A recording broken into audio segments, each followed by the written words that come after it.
Hello, am I audible? Yes, sir. Okay. Uh, Good evening, all. So today is the first revision session for your quiz 2.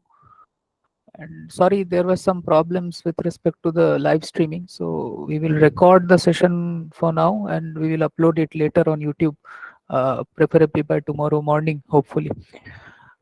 Anyways, so before going into the session, let me the way that we will do this is, let me ask you all the question that you have in your mind, some particular topics, and I would be uh, stressing on some specific topics. So don't tell that, okay, I mean, if you have doubt, you can obviously tell that, but at first, those people who have very specific doubt, right? So with respect to a particular, let's say, some very specific topic or something like that, you can ask that.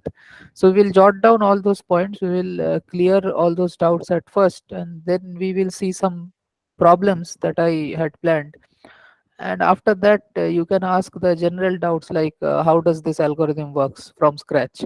So those kind of doubts that I don't know this algorithm at all and I want to discuss it from scratch, those doubts I will discuss later, towards the end of the session, right? So okay, let me share my screen and we will start.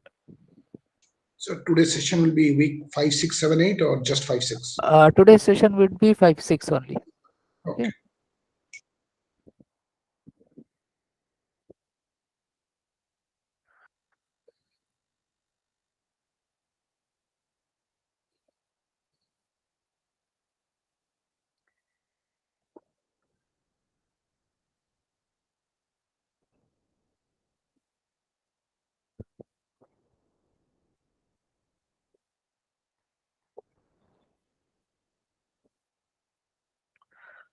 Fine, so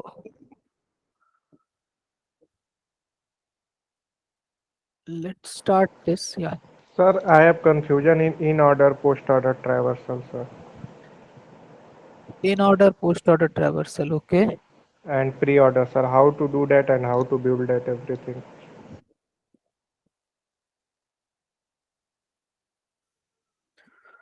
Reconstruction.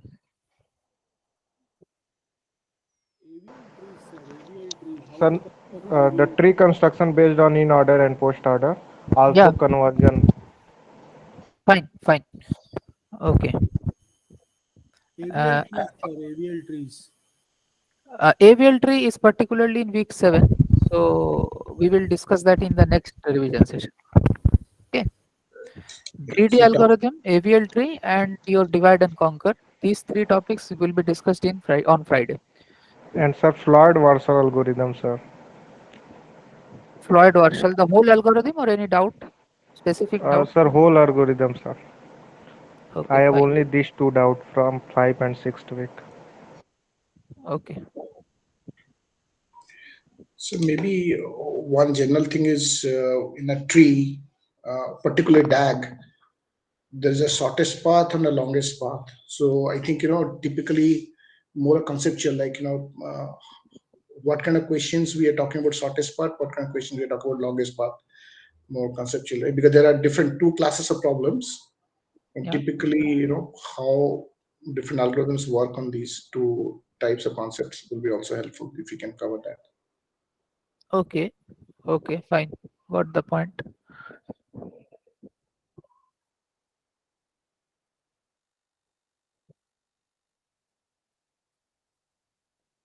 And maybe if we kind of do a very different cases now that we did it in piecemeal, right?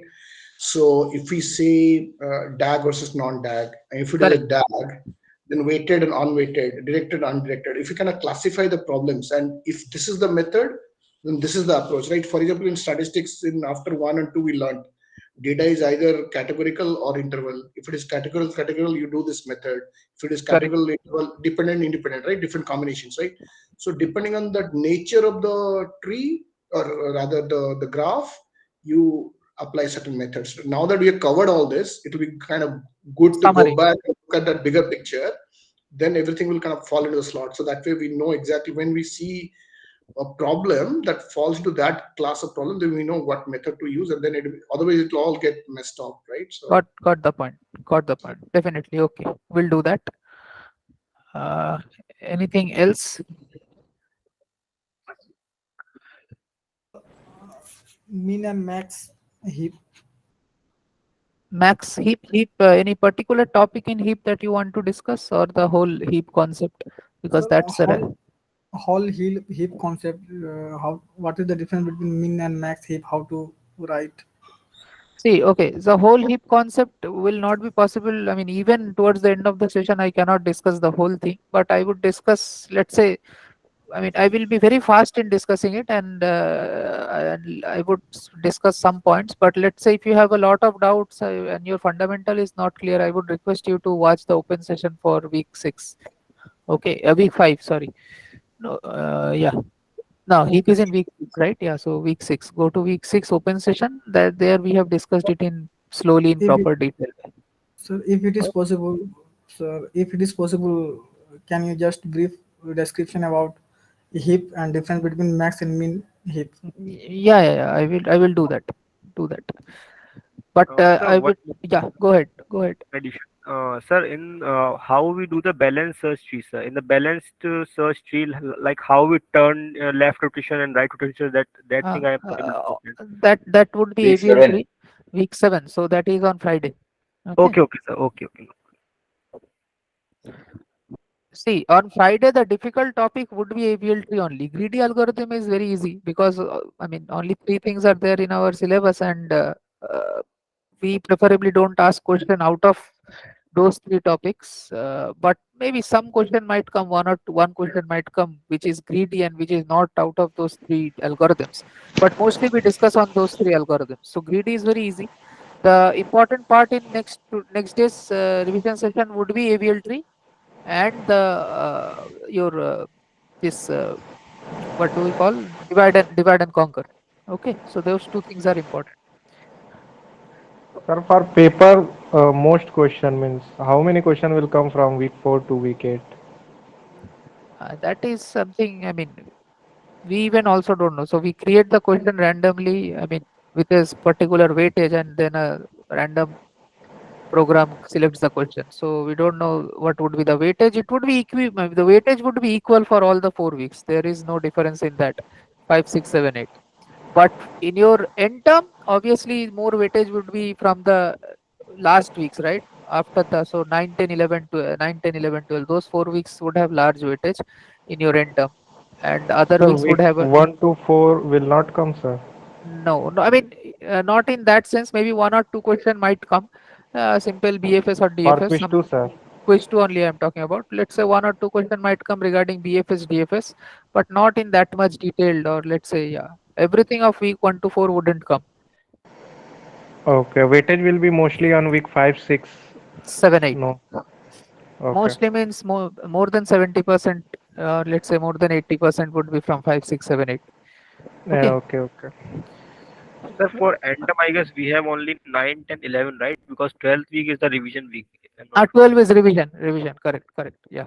Oh, yeah, yeah. Okay, okay. Whoever is messaging, if you have any doubt, or let's say that I'm collecting the doubts right now, right? So you can just tell me because I cannot see the messages.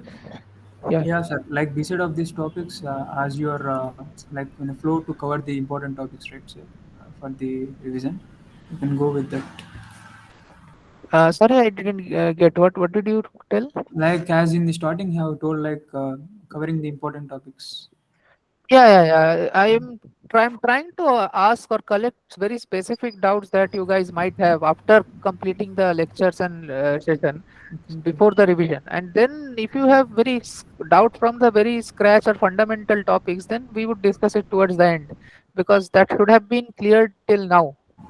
Now is the time for clearing specific doubt solving problems. So I'm trying to Okay. collect all those doubts. Sir, can you please Yeah. do some questions? Means how to Yeah, that's what I would ask do. I would do questions in. after this. I will go to that.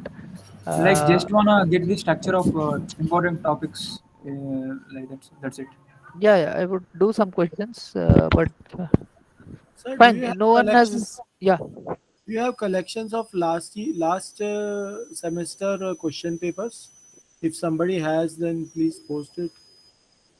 I From our side we are not allowed to release it, or yeah, we might discuss a few questions from there, but we are not allowed to release it. But I don't know if students have in some manner or somehow, I don't know, then you can ask your friends and all.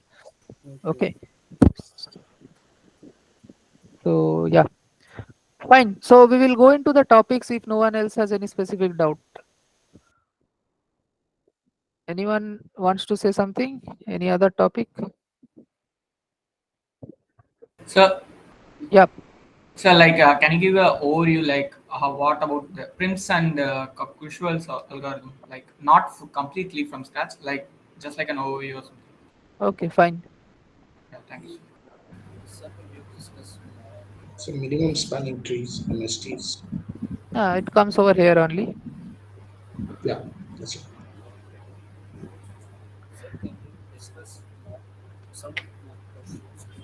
Can you be a little louder? I cannot hear you, whoever is speaking. I am asking that if you will discuss more today or will discuss afterwards in the next session. Discuss. Sorry, I'm not able to hear you. Uh, Sir, I am asking that can you discuss some questions of mock paper Yeah. afterwards? Okay. Okay. Fine. So that I can do. Let us at first solve some question that I have thought about. Then you can ask me, point to some specific questions or mock. I will discuss that. Fine. So let's now start discussing the topics one by one. Okay. So the first thing is this: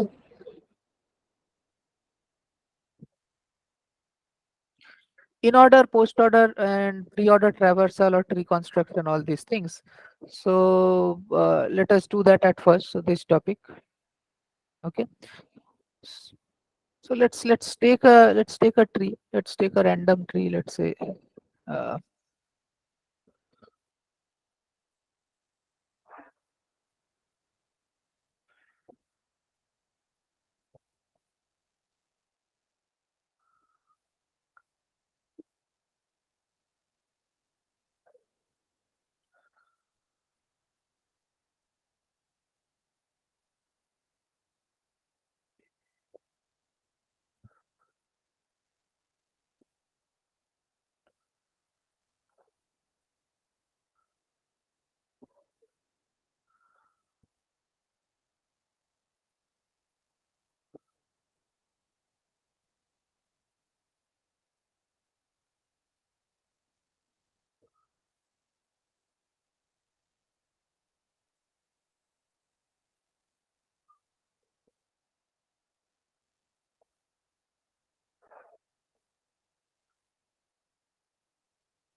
Sir, your voice is not yeah, I'm not audible. saying anything.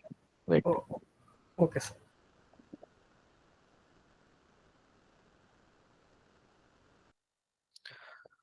Fine. Suppose this is a random tree that I have just drawn on the screen.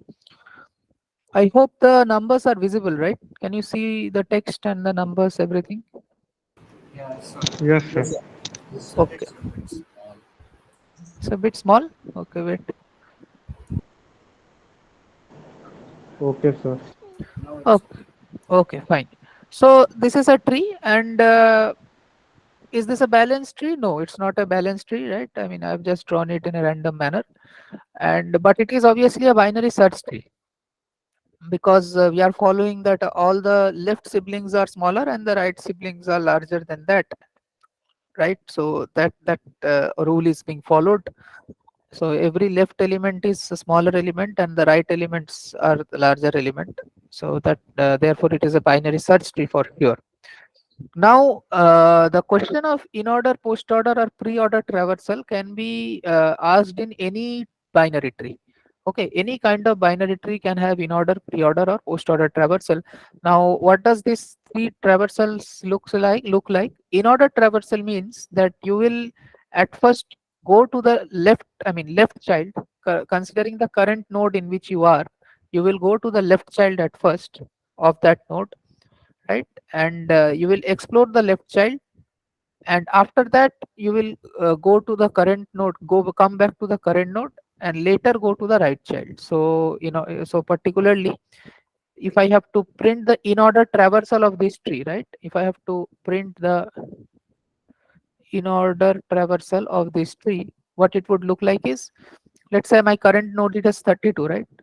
Change the color. My current node is 32. I'm starting from Sir, the root. for in order traversal, the question could be in order traversal for tree or in order traversal for this root node. The question would be, one tree will be given, and then they will ask you that what is the in order traversal, which means basically the I mean, there is no difference. In order traversal always happens for a tree, and it starts from the root node. So that's the point. Okay. I mean, no one will ask you in order traversal when the root node is 99. So it's kind of a vague question. So right, traversal happens for the whole tree only. That is the meaning of traversal. Got it. In order, we have to just because it's going to be sorted anyway. So That is a, because it is a binary. So I'm coming to that point, but let's forget about that thing. Uh, for any random tree, right? You don't need a binary search tree to do in order, post order, pre order.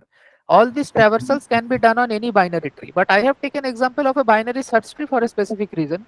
So let's do that at first. So in order traversal, let's do at first do that. So what it means is, we will go to, I mean, start at 32, which is our root node, but we will not print 32. At first we will go on left side, left child. So in order means left child, always go to left child first, right? Left child, then you come back to the current node, and then you go to right child. So what is left child? 27. Now when I come to 27, at this point 27 is becoming my current node, right? So I cannot print 27 also, I have to go to left, right? So always go to left as long as you can. So 19, again left, again left. So like that you go to the extreme left. So I hope you all understand this is happening by recursion. If you see the in order code, what we do is basically we call the left child, I mean simply pass the left child in a recursive manner on the in order traversal function, and at the point it will come back, hit the base case and come back. What is the base case? When your particular node is null, right? So when you reach the null node, basically when you reach 2 and after that you will reach the null, that there is nothing, at that point you trace back, and then you trace back and reach the current node, right? So let's do that. 32, 27, 19, 8, 2, and after that you will face there is no other node, so you come back to 2. Now 2 becomes your current node. So now you will print it. So at here you will print. So 2 would be the first being printed over here.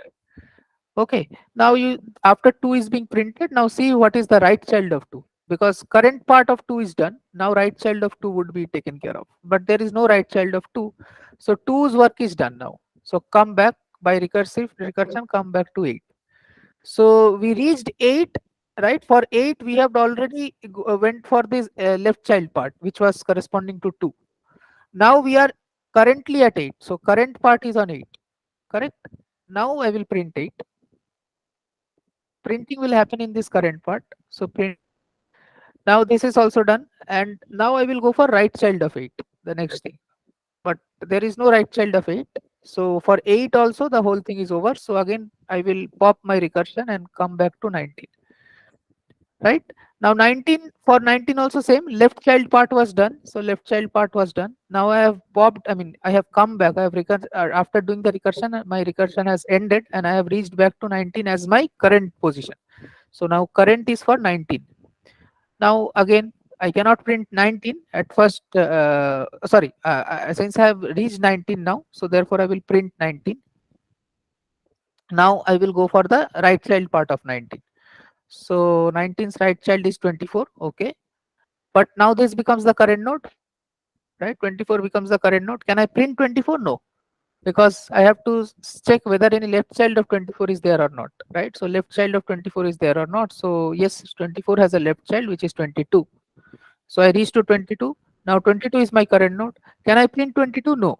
Again, I have to check whether there is any left child of 22 or not.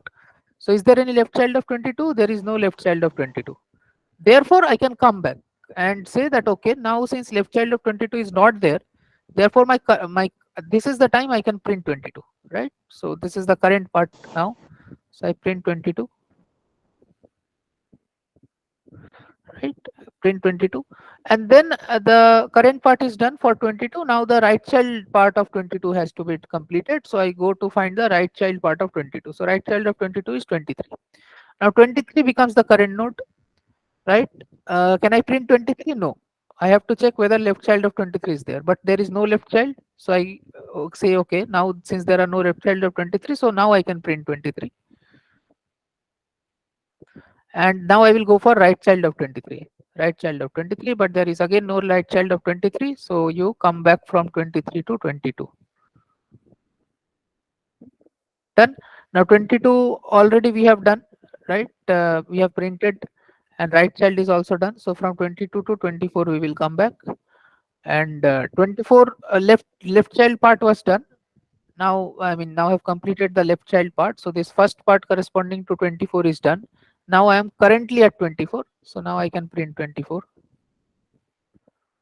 and then I will go for right child part of 24. That there is no right child part of 24, so leave it. Again come back to 19. Correct. So 19's left child, printing, and right child, all things are done. So again come back from 19 to 27 by recursion. So this is the recursion is tracing back. So now we have reached 27. 27's left child part was done. So this whole part is its left child. Now I have to just print 27 at first, because now I am at the current of 27. Correct. And right child of 27 then, but there is no right child of 27. So I can just skip to 32. 32's left part is done. Next is what? Current part. Current means I will print. So print 32. And after that I will go for right child part of 32. So let's go to 19, 99. I'm not discussing the whole thing again. The same way we will do it. So 99, then 56, then 48. So print 48. Now there is no left or right child. So come back to 56. Print 56. Check the right child part. 64 is there, but 64 has no left child. So I can print 64. Now after that I have to check the right child, 73. After that I will come back from 73 to 64 to 56 to 99. Now since 99 is there, so I can print 99. Now after that I will check for the right child part of 99, which is 120. Now 120 does not have any left child, so I can print 120 now. And finally I can print at the end 139. So this is the in order traversal of the graph. One important point is, so now if you see the sequence, you see it's a simply ascending sequence, 2, 8, 19, 22, 23, 24, like that. But this would not happen in case of a normal tree, right? We will follow the in order rule, which is the check the left child first, then print your own value, then check the right child. This is the rule of in order traversal on any tree. But if you do in order traversal on a binary search tree, then since the property of binary search tree keeps all its left child values smaller and right child values larger, therefore traversing the left child and then the root and then the right child implicitly creates an ascending order. Okay, so in order traversal of binary search tree will always create an ascending sequence or a sorted sequence. of the numbers present in the binary search tree. But in order traversal of any random binary tree will never create any sorted sequence or something like that. It simply follows the left child, current, right child rule. Hope that is clear. So this is how you make the in order, let's say, sequence. Okay. Now, other thing is post order.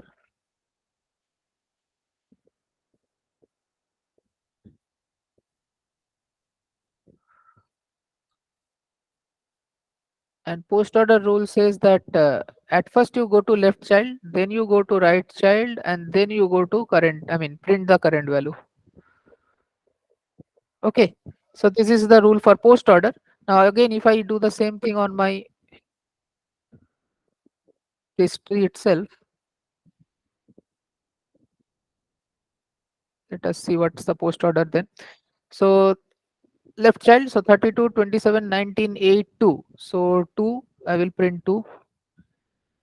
Left child, then I have to, there is no left child, right child of any of 2, so I will print 2. Then come back to 8.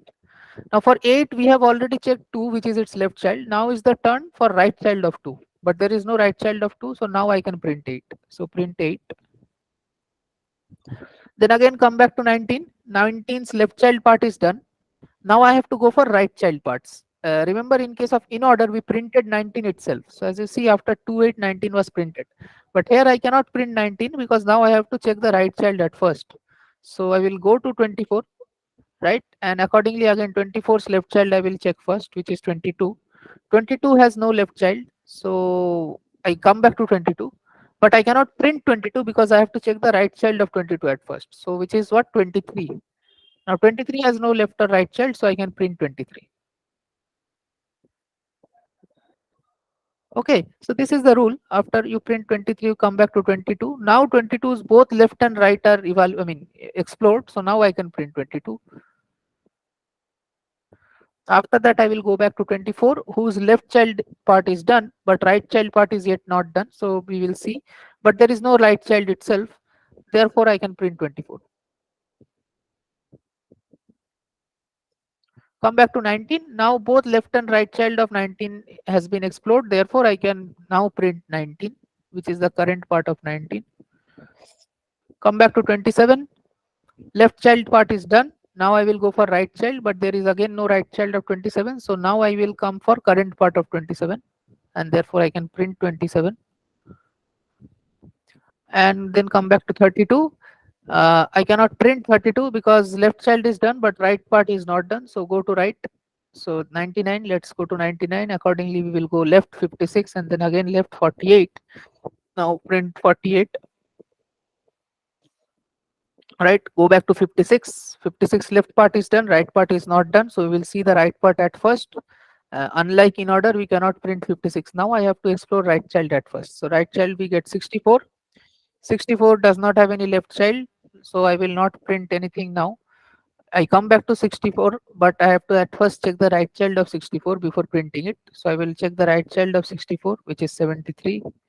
So 73 is printed, right? Then I come back to 64. Correct. And now since both left and right child of 56 is done, therefore I can now print 56. Okay, so now left child part of 99 is completed, whole left part. Now right part of 99 has to be done, and then I can print 99. So right child part of 99 is what? At first, let's go to 120. Now 120 has no left child. Okay, fine. Therefore, I will check the right child of 120, which is 139. 139. After that, I will come back to 120. Now since 120 is both left and right part has been explored, now I can print 120. Okay, and then I will come back to, from 120 I will come back to 99, and since 99's both left and right part are done, now I can print 99 finally. And then again I come back to 32, and now again similarly, because both left part and right part of 32 is done, therefore I will print 32. Okay, so this is your post order. Yes, sir. And for pre-order, we need to follow the pre. So here post order there is no ascending, descending. No, post order it will not happen. Only in order that will happen. for binary search tree. Okay. For pre-order? Pre-order also it would not happen. Only for in order it will happen.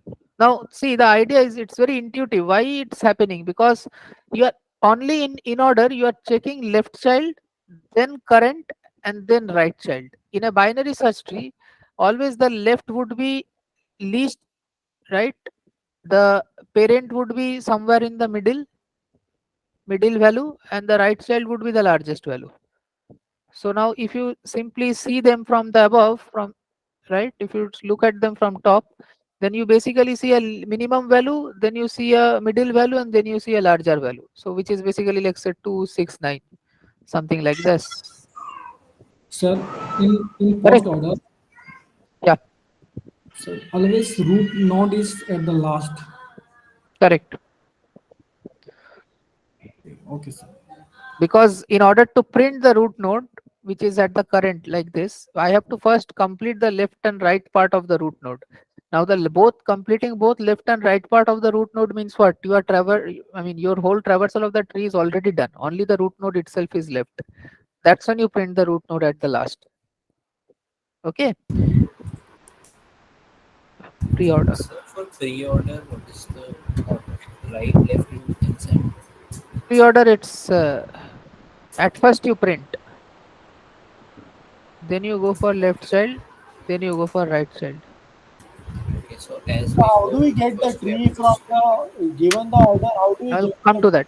That's the next point of discussion. I'll come to that. So, 32. I will not discuss the pre-order again in very detailed manner because it's just like the post-order. You have to follow this rule rather than this rule. So, print at first, right? At first, you reached means you are printing the pre-order. So, before going to the order of the left and right child, you are printing it, right? So, 32 will be happening at first, then go for left child. So, you get 27, print 27, then left child 19, print 19, then left 8, then left 2. Okay. And after that what will happen? So left child right child of 2 is not there, fine, come back to 8, left child is done, right child there is nothing, come back to 19, 19's printing is done, left child is done, now come to right child. So after that we will go for 24, after that we will go for 22, after that we will go for 23, fine. Okay, then after that we have done 19, 27 is already done, we come to 32. Now 32's current is done, left child is done, now turn off right child of 32, so come to 99. Okay, print 99, then left child of 99 is 56, then left child of 56 is 48, then after that come back to right child of 56 which is 64, then left child of 50 64 which is nothing is there, so therefore right child of 64 which is 73, right? Come back to then left part is done for 99. Now I will go for the right part of 99. Current part of 99 was already printed at first, as you can see over here, right? So now I will go for right child of 99 which is 120, then 139. Okay, and yeah, that's it. So this is your pre-order traversal. So as you can see here, pre-order traversal route will be at the first, and in post-order traversal route will be at the last. Sir, Okay. all the vertices will be accounted in all the traversals, no? Yeah. Traversal means the whole traversal of the tree, all the nodes. All the nodes will be accounted, no? If you count all the Correct. nodes, then all the three nodes. Three Yeah. traversals. Exactly. Sir, if we do right, root, and left, right, current, and left, There is then we will nothing like get that. descending. Yeah. If you do right, current, and left, then you will get descending order, but there is no name for that kind of traversal. But keep in mind, don't confuse yourself. Traversal can be done on any binary tree, even if it is not a binary search tree. So in your question, it might come with a non-binary search tree. So normally, what I mean is a basic binary tree. So in those kind of scenario, you will not get sortedness or any increasing decreasing order. It's just they might not even be numbers. Some characters might be given in the tree like A B C D, and you have to, and it has been asked to you which particular sequence of character corresponds to a pre-order traversal. Okay, so I took the example of a binary search tree specifically to discuss that the in order sequence of a binary search tree is a sorted sequence. To discuss this topic, that's why I took. But any binary tree has these three traversals. Okay. Got it, sir. Okay. Now let us Sir, do I have a a, question related to yeah. I have a Go ahead. question related to binary tree. When you say binary tree, it just means that number of children cannot be more than two, right? Correct. Not like it should be zero or two, not nothing like that. It can be one also, right? Correct. Correct. Ekdam. Yeah. Zero, Why one, I'm or two. asking this is in mock and in previous paper also there was one question like some number of nodes have two children, then how many number of nodes will have one children and One all. children. Few Correct. questions, few questions were easy, but few were creating confusion. That's why I'm asking. Okay. So that particular question I have, I mean, I have in mind. I will discuss that question. Right. Sure, So sir. Thank you. okay. So there is a general way of doing. I mean, of any question where it is asking you that, let's say, uh, if x number of nodes are there with two children, then y number, how many nodes will be there of one children? If any this kind of question is being asked, or let's say how many leaf nodes would be there, right? Yeah. So the If best you way, can tell some general approach, yeah, it will be helpful. that's what I'm telling. So I would discuss it, but let's I'm briefly telling you how to do that. You can try in the meantime if you already know all these topics which I'm discussing now. So that would be, what you do is you convert everything in terms of degree.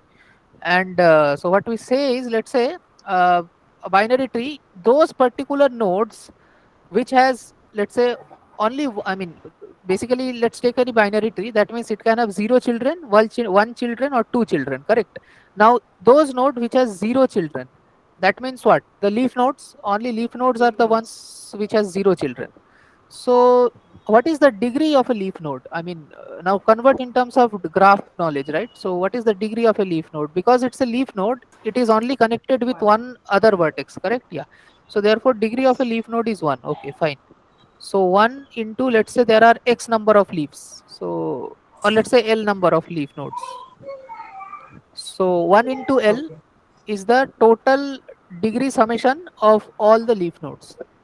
Correct? Yeah. Plus. Okay. Now we have, let's say, zero children is done. Now one children. Now if a node has one children in a binary tree, that means what? What will be the degree? 2, because with another vertex it will be connected. Like it would be something like this, right? So one children for this particular node, I have one children, therefore 1 degree, and with one node it is connected, therefore another degree. So 2 degree, Yeah. correct? Yeah. So 2 into, let's Yes. say, some y. Y is the number of 2 degree node. I mean one children node, No, one child node. Yeah. Okay. one child node. Fine. Okay. Let's okay. Fine. So y is that. After that, another thing is binary tree. We can have two child node. That is the last thing. So if a node has two children, right? So what would be the degree of such a node? 3, right? Because Three. yeah. So Three. like 32 over here, 1 degree. Okay, sorry. Like let's say 56 over here, 99 1 degree, 48 1 degree, 64 1 degree. So Yeah, but 3, root node correct, has correct, degree two. correct. That's the point. So therefore, we will what we okay. So I'm coming to that. So 3 into some Maybe z s or minus, whatever. yeah, minus one plus two. E- Exactly, exactly. Okay, 3 to x minus one. correct. So this is what we will No, do. no, this whole 3 into full of x minus one, isn't it? Uh, Not just 3x minus one. no, no. What I'm trying to do is this is the summation of degree. I mean, wait. So Right, but are you missing a parenthesis there? 3 no, no, no, into no, no, x no. I'm not minus one. missing a. No, no, I'm not missing a parenthesis. Let's see that. This is not. This is the summation of degree. So when I'm saying 3 into x, this x means non-root. Maybe this is tough to interpret, but what I'm saying is 3 into x minus 1 I plus, got and the degree of root node is 2. Anyway, if you open up, it will be minus 3 plus 2, it will be minus 1. minus 3 into x minus 1. If you do, right? So Plus that means, 2 we need to do. so now what does this mean? That I am removing one root node from here, corresponding to the root node, I am removing one node, correct? And Yeah. then what And I'm the root node is 2. 2 degrees, so I'm adding that. So x Anyway, is this coming. become 3x minus There 1. is one small change in that. Root node may have only one child also sometimes we want.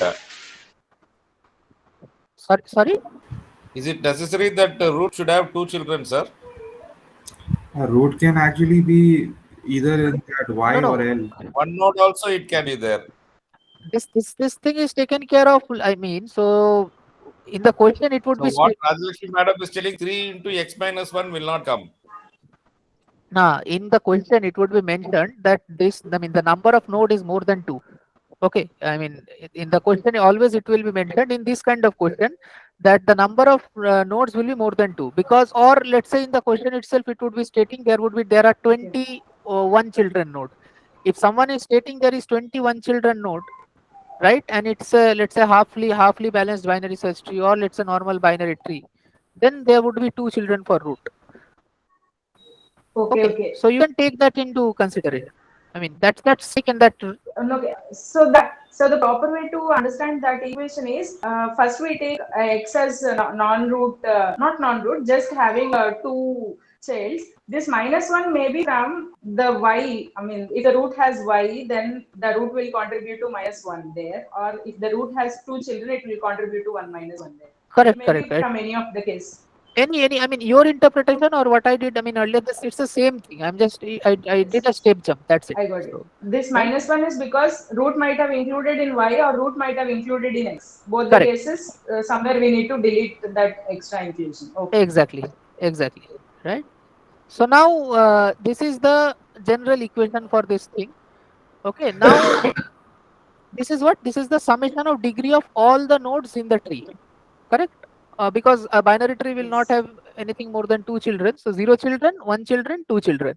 These 3 types of node we have done, and we have summed up the degree of all these 3 types of node. Now, what is the summation of degree of all the nodes in a graph? From Twice graph the theory. number of edges. Total number of Twice the number. Twice the number of total edges. number of vertices Twice minus the 1. number of edges. Correct. Twice the number of edges. In a but again, this is a tree. This is not a normal graph. In a tree, how many edges are there? N minus 1. I mean, N minus 1. vertex x minus 1. Yeah. Correct.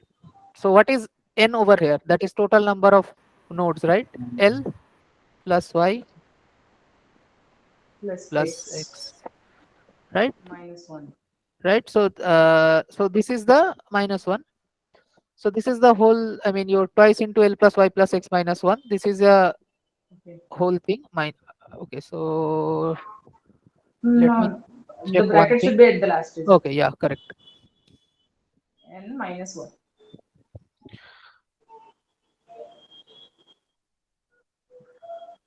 So this is the whole thing, correct? No, once we raise this, we can answer, right? Sorry? Because now we have an equation, and if these kind of values are given, then we should be able to solve. Yeah. That's why I discussed this general thing, that now this is your twice into L plus y plus x. This, you know L, you know y, you know x. All you have to do is put in the equation and solve it. Okay. Okay, they are giving x plus y plus total number of nodes they give, like x plus y plus L they give Why is the equation. minus 1 there still? Like, Twice in the number of edges, right? Now in a tree, how many edges are there? n minus 1 is fine. Yeah. On the left side, 3x minus 1. That thing I discussed, right? For the root node, because the root node will have 1 degree less. Yeah, that is fine. But in the 2 times y, when we were doing, so we were multiplying the, so we were counting the number of nodes which have 2 degree. If the root node has 2 degree, wouldn't it form part of that y? So that's the point, that I don't know where it will form the part, but obviously it will get, I mean, it would reduce the degree by 1. That's for sure, in 1 point. Okay. That's why I'm subtracting 1. Okay. So here root nodes, sir, It is not the binary tree, it may be multiple children. If it is binary tree, then if it is a more than, let's say, if they say it's a ternary tree, I mean, those kind of question wouldn't come in your exam. But for general idea, I'm saying, if let's say it's a ternary tree they ask, all you have to do is consider the same equation for 3 degrees. So just you have to add another term corresponding to 4 into, I mean, some plus 4 into some z, which corresponds to your 3 degree. But anyway, So how come the right side So of the equation came, sir? 2 into L plus Y plus X. summation of degree of all vertices in a graph is equal to twice the number of edges, right? Remember from graph theory. Yes, If you yes, sum the degrees of all the vertices of a graph, that is equal to twice the number of edges of the graph, correct? yes. Now, in a tree, how many edges are there? Number of vertices minus 1, Okay. right? Right. That's how the right side is coming. so uh, if we have Sir, even for edges, we one have to have -1. Sorry? Even for calculating the number of edges, we have to have -1 because we are physically counting the nodes, This minus L, 1 is corresponding to n minus 1. That number of vertices minus 1. That thing. Because a tree has n minus 1 edges, right? N is the okay. vertex, so number of edges would be n minus 1 in a tree. So the So can left we apply this minus equation to 1, the tree the that right we have minus 1 is drawn? for different purpose, is it? The left -1 and the right -1 is for different purpose. Exactly. They have different purpose.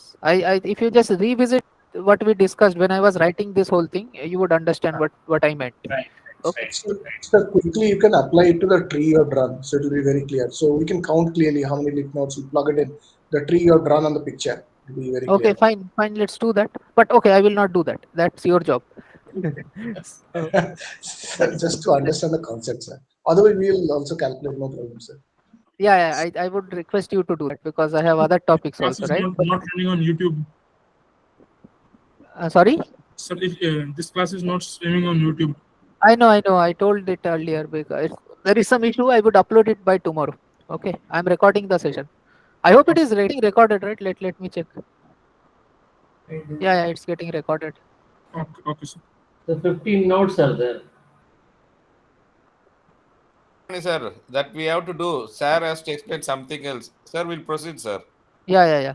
Okay, so I would not do this again. I request you all to do this simple exercise. Just put the values and check.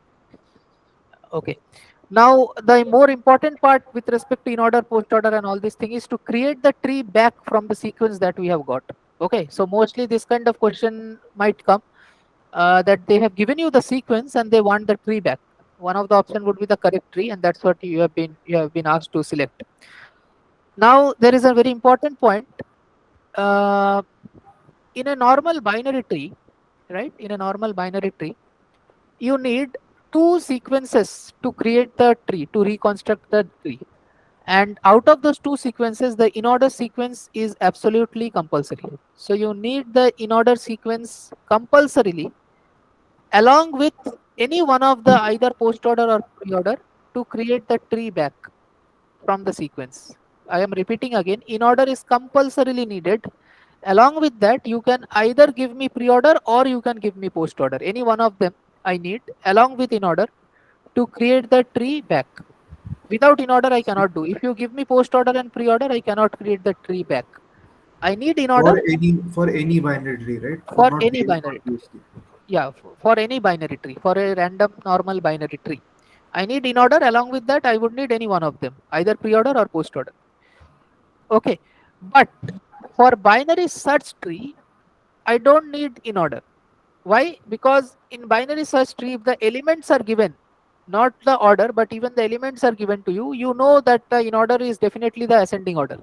So you don't need the in order because without giving the in order also, if I know these are the elements in the tree, then I am already aware of what is the in order, right? Simply all you have to do is sort the elements which are given, and you would know that this is the in order as long as it is a binary search tree. So for a binary search tree, if you give me only pre-order or only post-order, I can create the tree back. Why?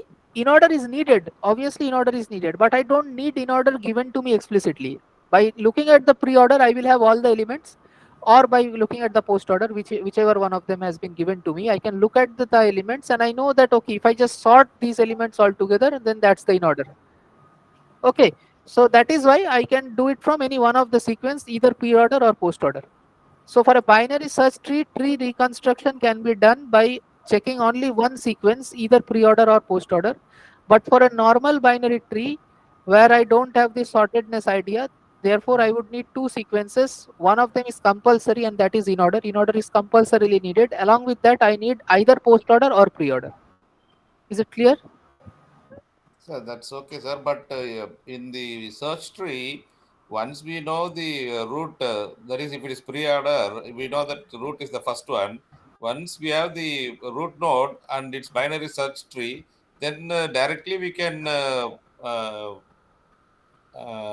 insert all the nodes, no, sir? This No. What I'm trying to say is I have to make the tree back, right? So let's say you know the root node. Okay. So let's take only pre-order. yeah, Okay. 32 Only is the 32 is the root node. okay. Then after that, what will you do after 27 this? is smaller than 32, so it will be the left child. Okay. And 19 is smaller than 27, so it will be a left child.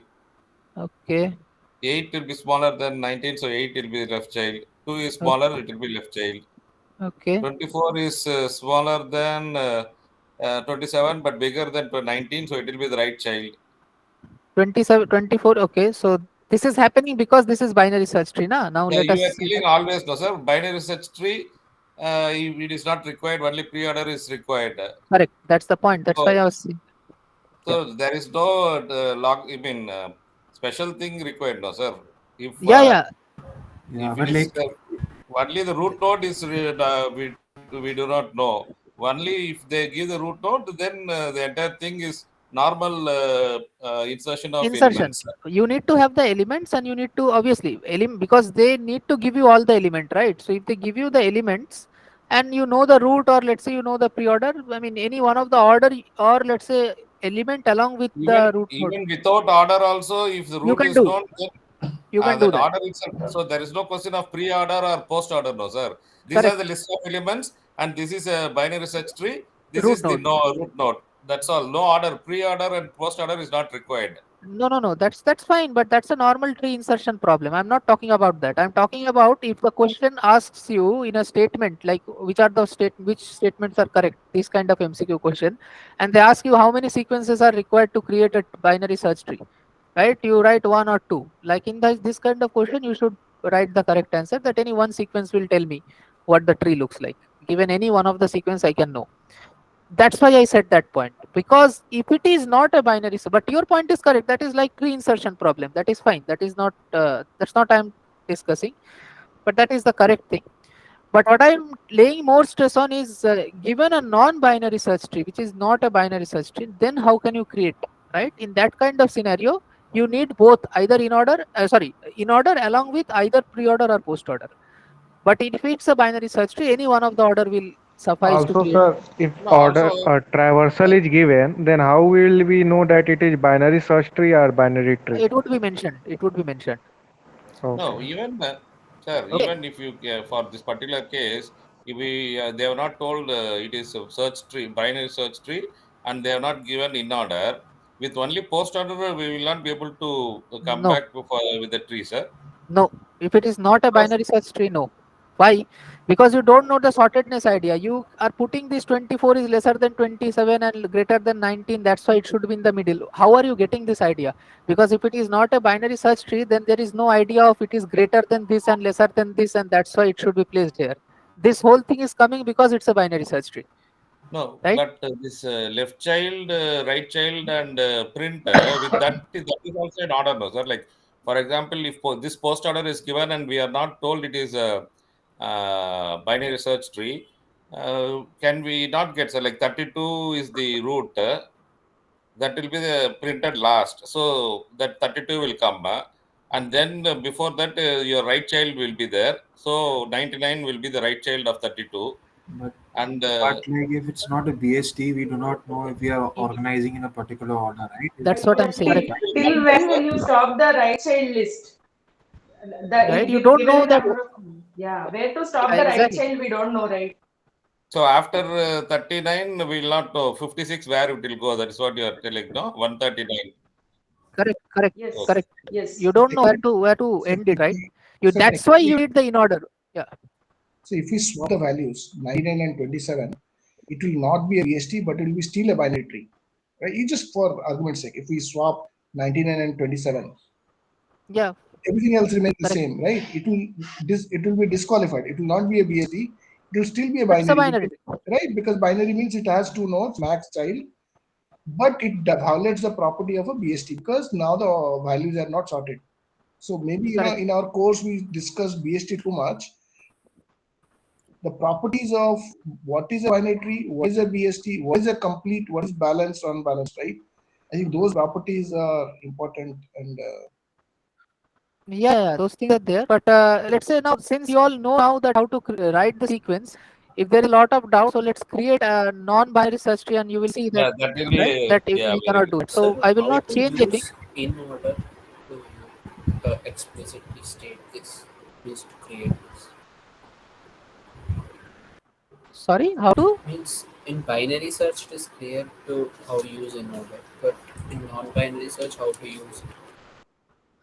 In non-binary search tree, it would be like similar. It would be a non-sorted sequence, but it would be a sequence which follows this left, current, and right rule. That's it.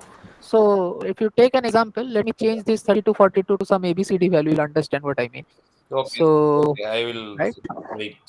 Thank you, sir. So theory question is, we require a combination of in order, post order, or in order, pre order to get the graph back. Correct. Yeah. Okay, sir. Thank you very much, sir. Let me put some random way.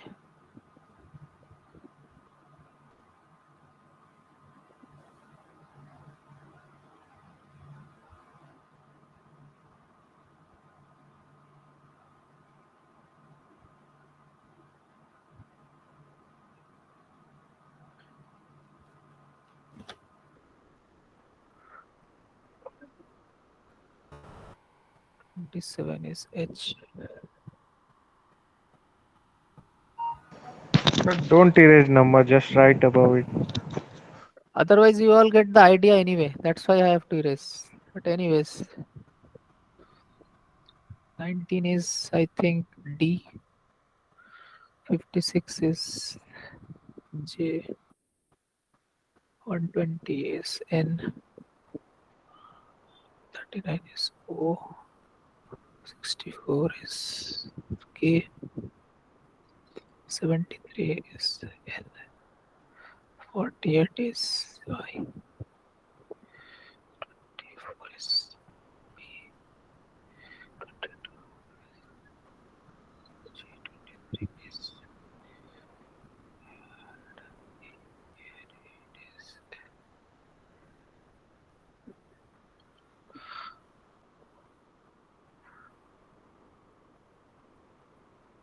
Sir, can you repeat this for all three? Actually, I had joined late for the session. I would request you to, I mean, just see it, okay? I mean, otherwise, other topics I cannot discuss. Okay, sir. I would upload it on YouTube. It's getting recorded, no worries. Fine. So let's say this is the tree structure, and this is your. Let me delete this.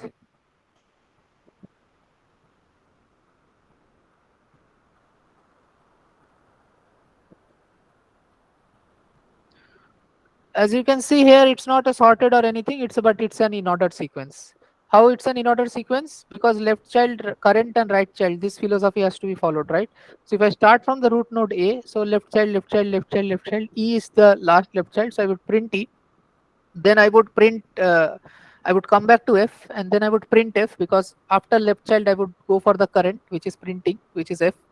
Then I would go for right child, but there is no right child, so go back to D. Then again left part is done, so now I will print D. So E, F, and then D, and then I will go to the right part. So that's why E, F, and D, as you can see over here. Okay, so it's not a sorted sequence, but it follows the same philosophy. Now this is in order. Accordingly, let us just change the quickly write any one of the order. pre-order sequence.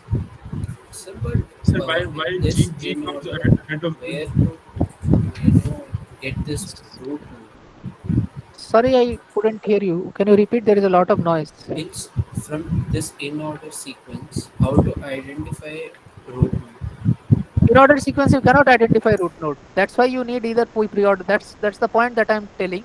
If there is a non-binary search tree, then you don't know from in order the. I mean, you don't know the sorted sequence. In order will not give you that. And from pre-order and post-order, you need that, because from pre-order and post-order you will be able to find the root node. So in order will give you the left and right sublist, and pre-order and post-order will give you at each point the root node which is there. Okay, Then so in that's why order, we the need both. median value can be root node.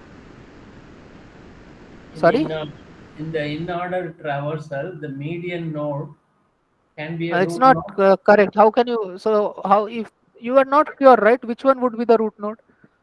I mean, if No, the no, tree that's is what I'm very, asking. The median node of in order traversal can be taken as the root node. what is the median in case of its character values? No, I mean, I'm not getting not the possible. point, It's not right? possible. No, no, they can count it and you can make it in the middle. No, if it is a 15 elements are there, then the eighth element is the median node. No, no, no, no, no, not at all. What if the tree is something like this? No, in the given example, it was coming that way. So that's why I just asked.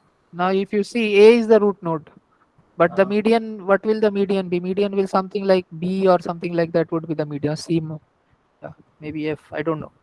So this everything would be on left hand side over here, yeah, the left hand it is, so it's not possible. right? So it's not possible. In this Actually, one, in your our example, current there are example, equal number that of is vertices on left. 1, 2, 3, 4, 5, 6. Oh, acha. Somehow the number of vertices has become equal in our example. yeah, Correct. it's a Yeah, since 15 the number nodes of and vertices are equal, maybe. Okay, that's fine. No, no, no, that's not the way. Fine. Let's do the post order very quickly. As we know, left child, right child. So left is E, then what? Right child, and then current, right? So E is there, then F, then left is done. Then I will go for right, which is B, then G. Sorry, not G.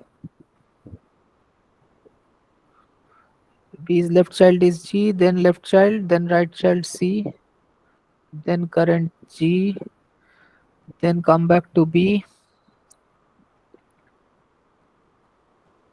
right? Then go back to D. Now left, right done. Now I can print D. Go back to H. Left is done, right is done, then H. Go back to A. Right is not done. M. J, I. So I. Now right, which is K left, then L, then K, then J, then O, then N, then M, finally A. Okay, so this is your post order traversal. Now I will create the tree from the in order and post order traversal. Now you see, whoever was asking question that even the post order can't we create the tree or something like that. Now try to think of a logic. How will you create the tree by simply having the post order? Right. All you know is that okay, since it's post order, so the last node would be the root node. So fine, A is the root node. After that, what will you do? What do you mean by M? M, what is the relation of M with A? You don't know anything. Whether it is lesser, greater, what does it mean? Yeah, it can be right child or left child, any child it can. Yeah. Sir, anything to the right of A is the right subtree, and anything to the left of A is the left subtree. That we can conclude. Correct. That's what, from where are you getting this idea? You are getting this idea from in order, right? Correct. So that's why we need in order. In order is compulsory in case of a non-binary search tree. Yeah. And along with this, So when the vertices are numbers, in case of binary search tree, when pre-order is given, we can form in-order tree, in-order sequence. But when vertices are names like ABCD, we cannot form. That's what you are saying, right? Yeah, I am saying make or rather more general point, which is if it is a binary search tree, right? If it is a binary search tree, now So for any, if it's binary or binary search tree, we need at least two sequences. Is it right? any if it is a binary search tree, you don't need a sequence at all. You need a root node and the numbers, or only if you say in terms of sequence, since a sequence itself gives all the nodes, so therefore any one of the sequence you need just to get all the nodes. If it is a binary search tree. No. If pre-order is given for a binary search tree and the vertices have names like ABCD, what we have written, we cannot form in-order tree, right? No. And we cannot compare what goes to left, what goes to right. Wait. So what does it mean to have characters and binary search tree? You mean the alphabetical value is considered that left of? I mean, so. Yeah, if the order is given like some ABCD, then if it is a binary search tree in case of numbers, I will see that 30 is less than 40 and I'll put it to left, or otherwise I'll try to put it to right. So that way Sorry. I cannot do. Just a second. Order is given in terms of alphabets and it's a binary search tree. That point I'm not getting. What are you trying to say? Yeah. Actually, sir is making the point that in order is not necessary, is insignificant in case of binary search tree. Correct. That's the point only. And binary search trees can be only numerals, numbers only. If it is in figures, it should have equivalent numbers. Ultimately, it will be only numbers. Binary search. Yeah, that's what.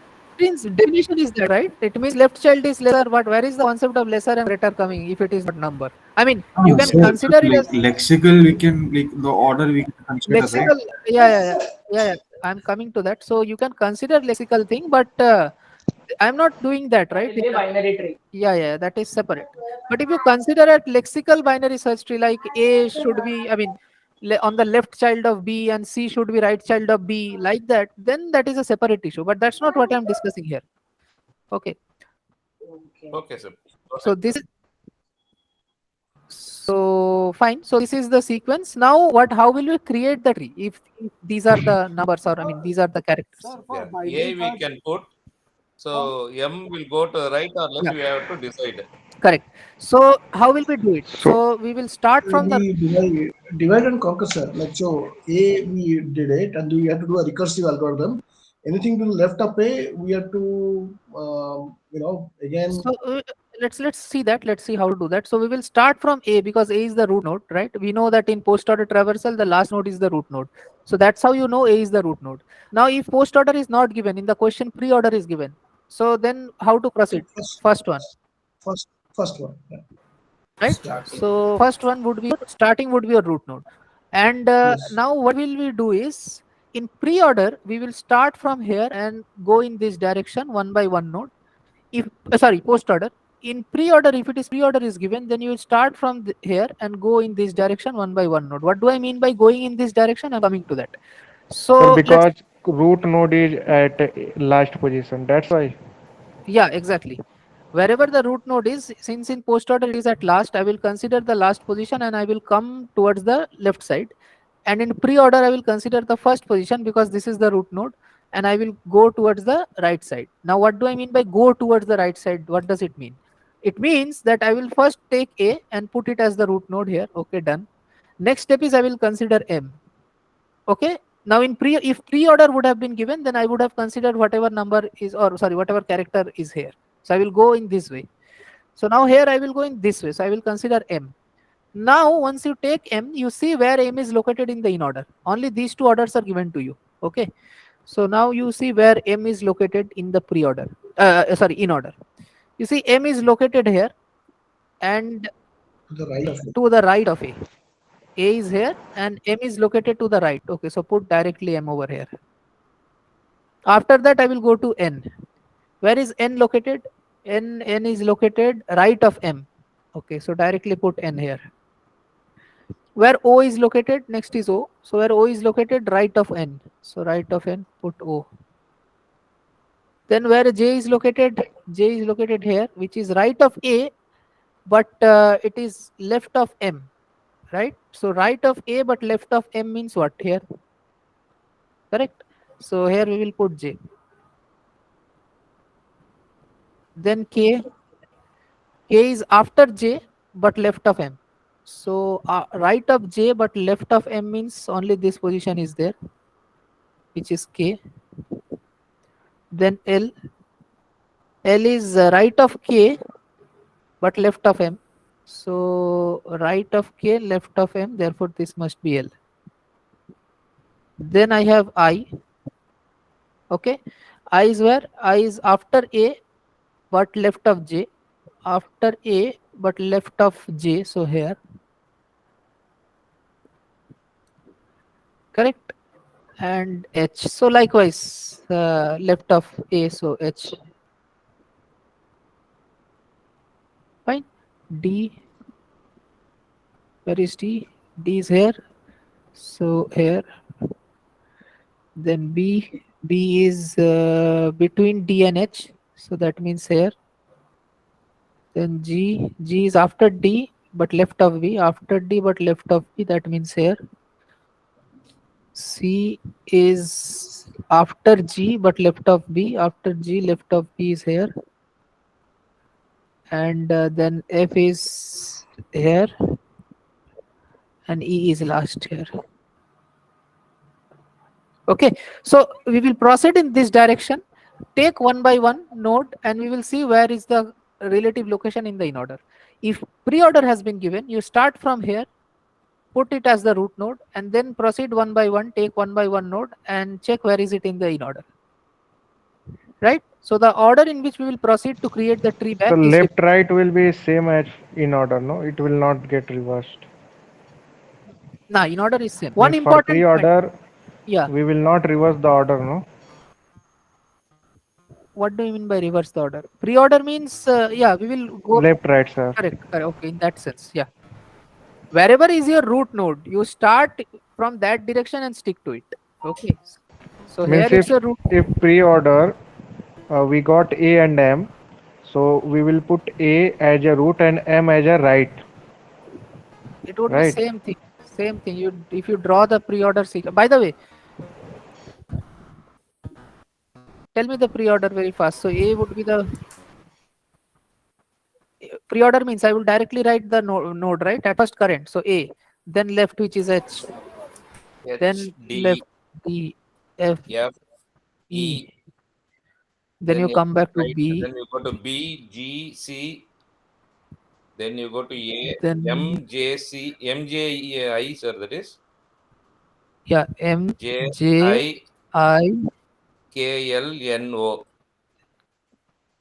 L, then you go to N, then you go to O. Right? Now you see, same thing will happen. Let's do it here. So A is the root node, so put A. Then K is there. Sorry, this is H. Before H, right? A. Yeah. So A, then H is there. Now take Before H. A. A is before A, so put H here. Then D. Where is D? D is before H. So D. Only thing is now you see, initially we created the right tree first in case of our previous post order. But here I am creating the left side tree first. But the same things will happen. So D, the F. So Yes. F is where after D. Right? Okay, I'm not repeating the same steps. Okay, you have to proceed in the same manner. Take one node from here, see its relative position, place it. Where it's like You will end up maybe with we the can same. move to the other topic. Yeah.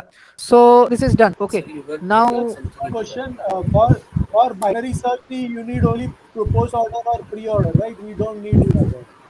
any one of the order will do. Either pre-order or post-order. If it is given, you can create the tree.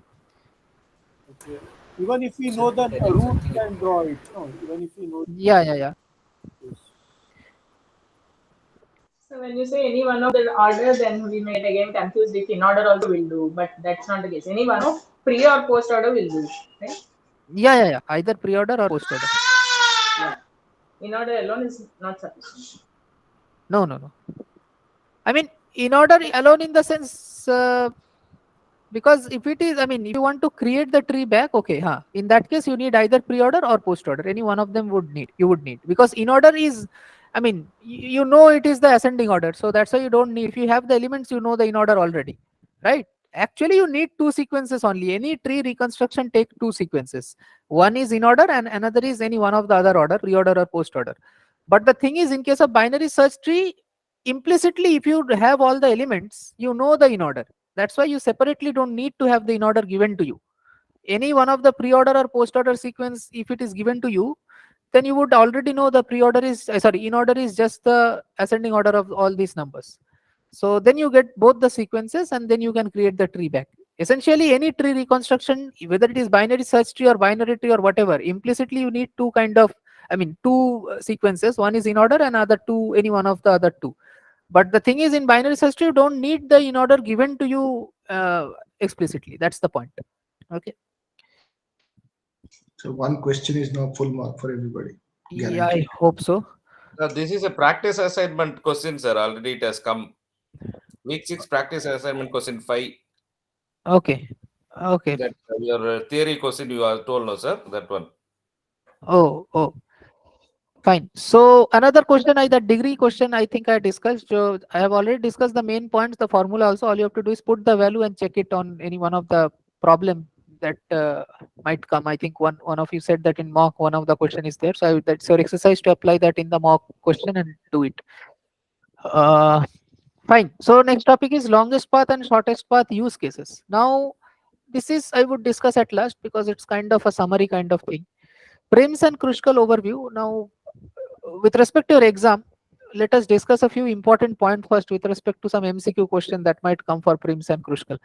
Now, let's say in which of the algorithm, the which one of the algorithm, which one of them, Prims or Kruskal, where the algorithm proceeds through different component formation. That's one important question.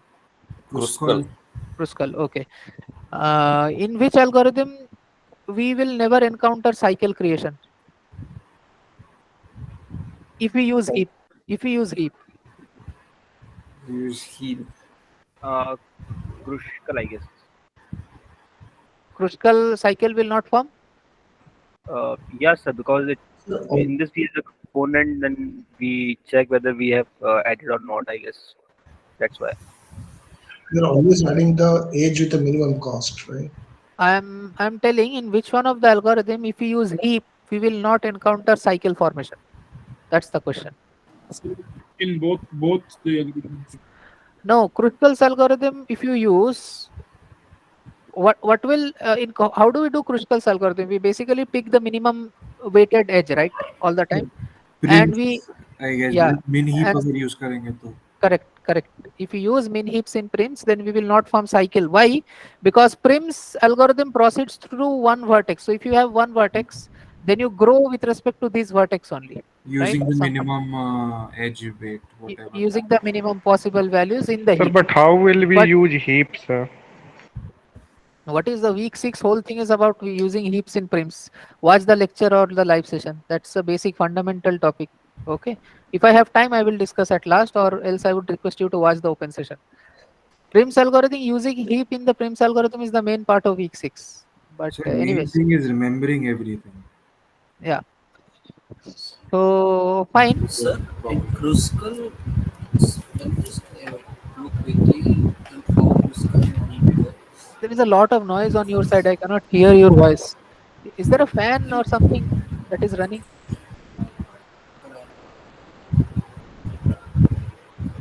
Actually, I'm here.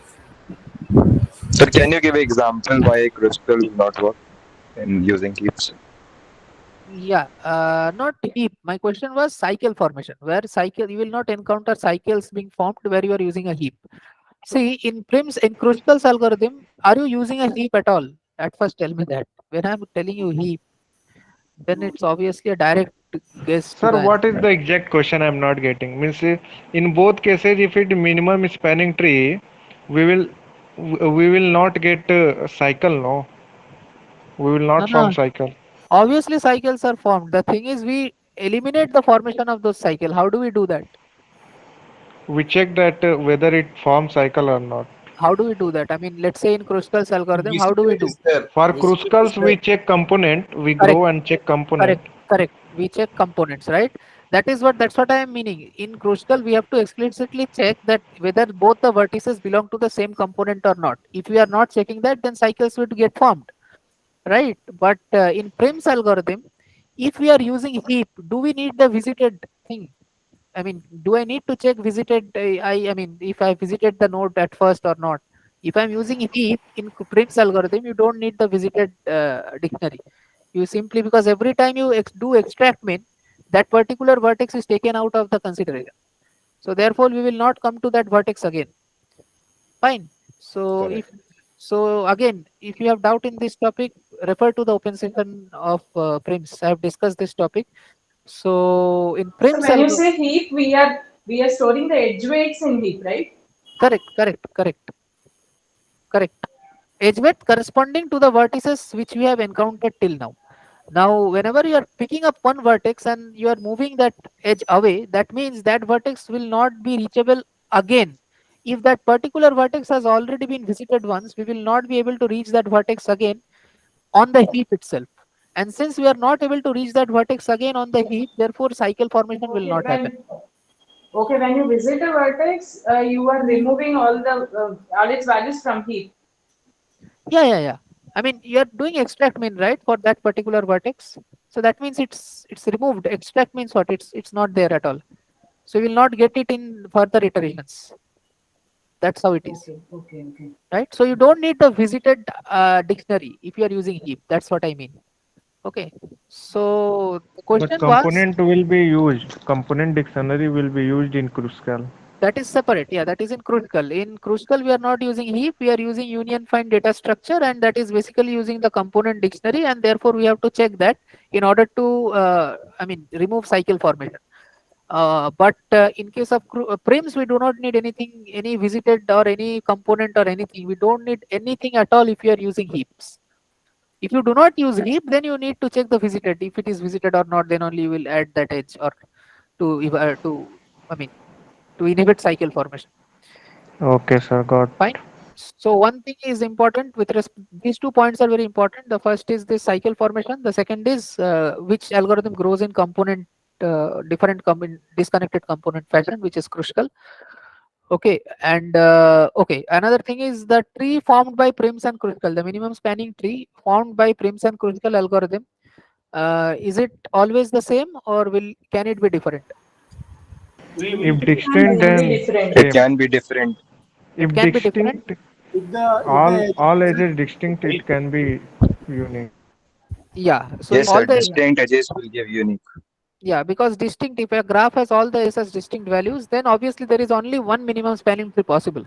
So there is no question of any other algorithm forming any other MST because only one MST is possible. Therefore, all the algorithm will form that only. Okay. Therefore, whether it's Prims or Kruskal or some other ABCD algorithm, if all the edge weights are distinct, then only one MST is possible, and all the algorithms will form that MST only. But if there are multiple MSTs possible, right, then prims might form one and critical might form another because the edge weights that there is a repetition of edge weights. Okay, that is another point. So So can yeah, we expect combination? Like if let's say out of n edges, only few are repeated, like k number of elements have repeats. So essentially, we can create a combination. What is the total number of MSDs that is uh, possible? now there is no general formula for that. I mean, it depends on the graph. Okay, so let's quickly do a particular example. uh, I think one such question is already there in your practice question or somewhere, I don't know, maybe graded or Practice. right.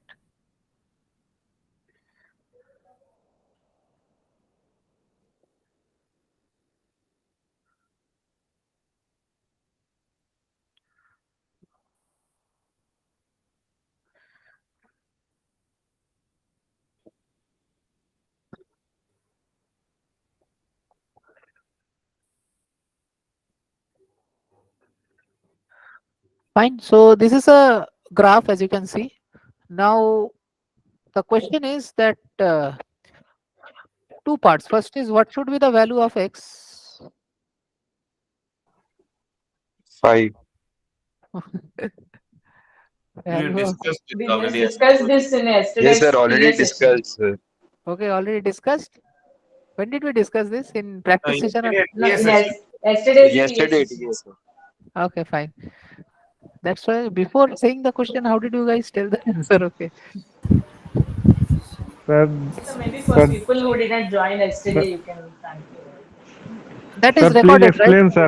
I am not seen that lecture, sir. Sir, please explain that. I am not seen yesterday's session, and that But was also not recorded. it's not recorded? That's Oh, maybe discussed because it's not recorded. Yes. okay, Yes, okay. sir. Explain one time, sir. Okay, okay.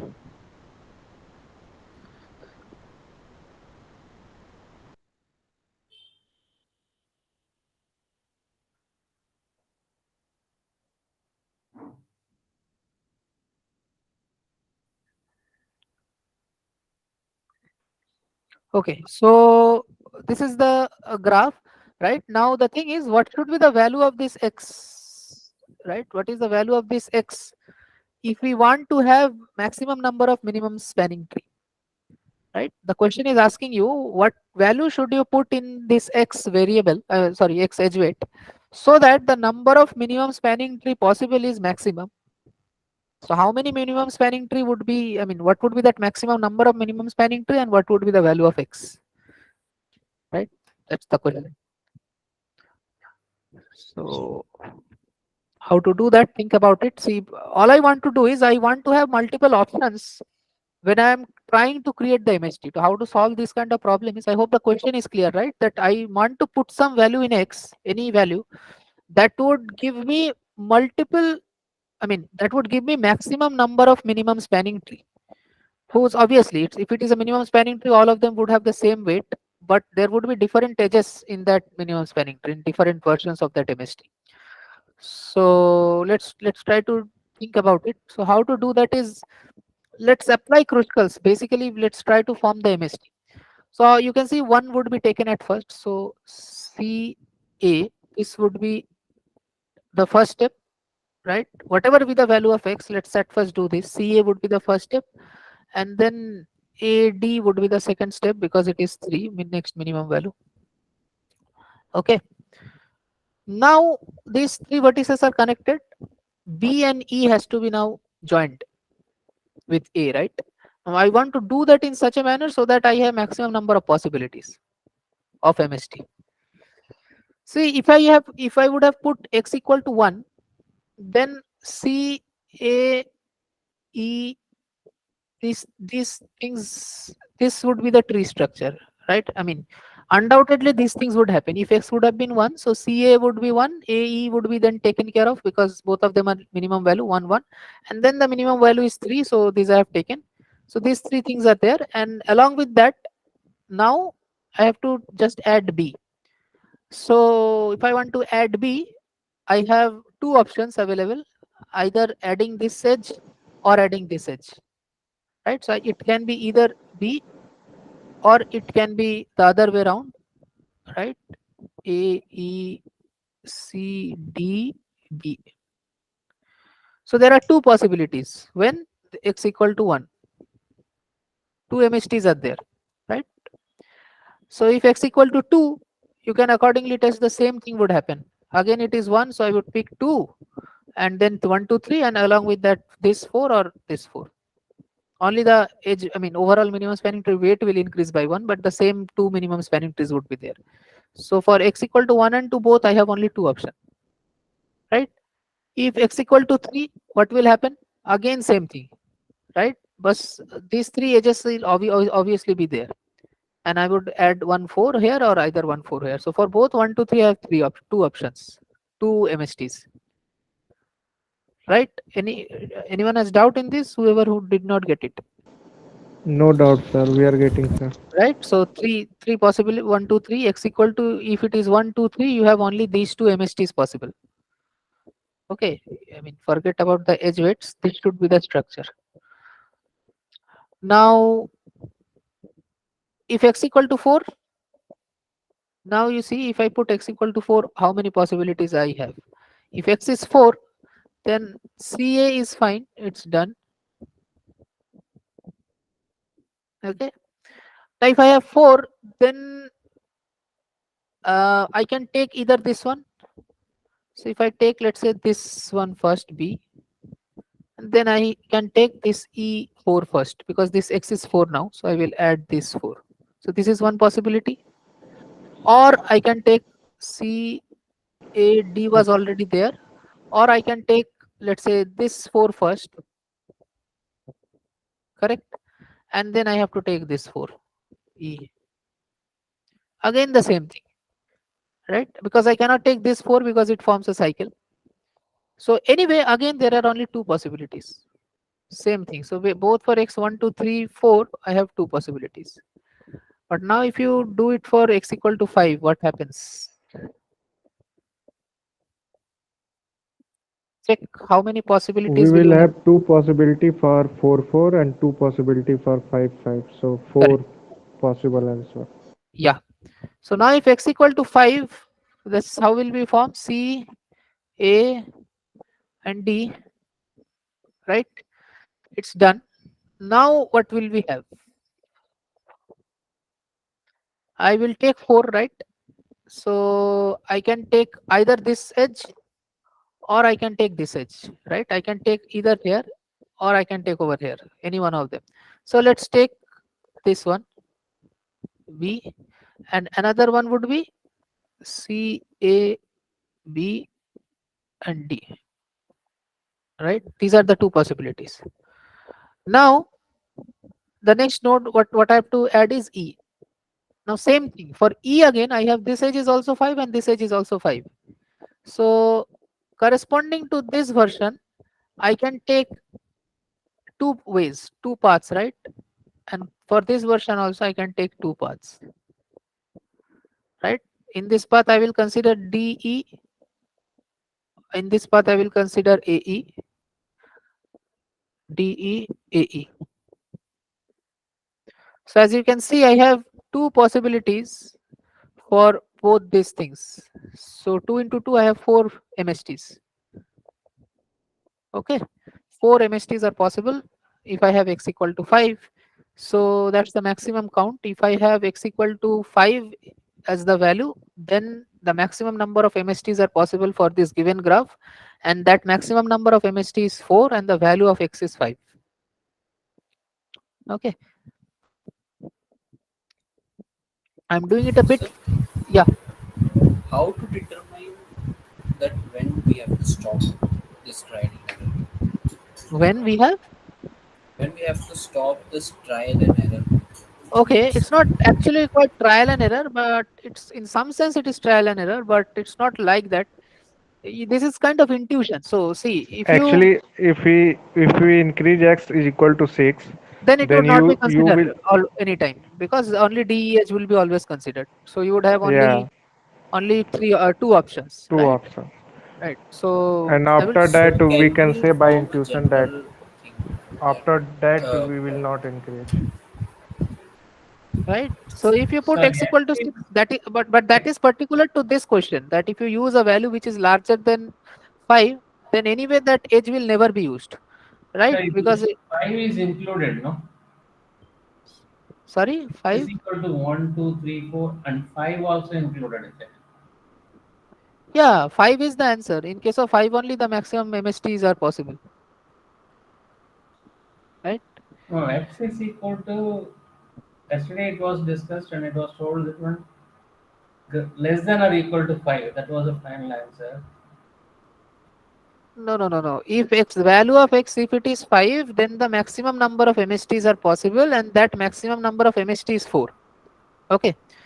Uh, I don't know what was discussed earlier or what was the question. Here the question is, I need to set a value of x such that the maximum possible MSTs are formed corresponding to this graph. Okay. What value of x should I put so that maximum number of MSTs, different MSTs are possible for this graph? That's the question. Okay. Okay. What So will if happen we, if it is so x is if we equal to go, 5, 5? But here you have put x is equal to 1, 2, 3, 4. You have put it at the bottom right corner. It is for That's what I only. said, that If I put x equal to 1, 2 or 3 or 4, in all of these 4 cases, I have only 2 possible MSTs. 2 possible MSTs. Okay, one is this one, another is this one. But if I take x equal to 5, then I have 4 possible MSTs. Okay. 1, 2, 3. Right? This one along with DE or AE. So, and this one along with DE or AE. So 4 possible MSTs. Okay. Okay.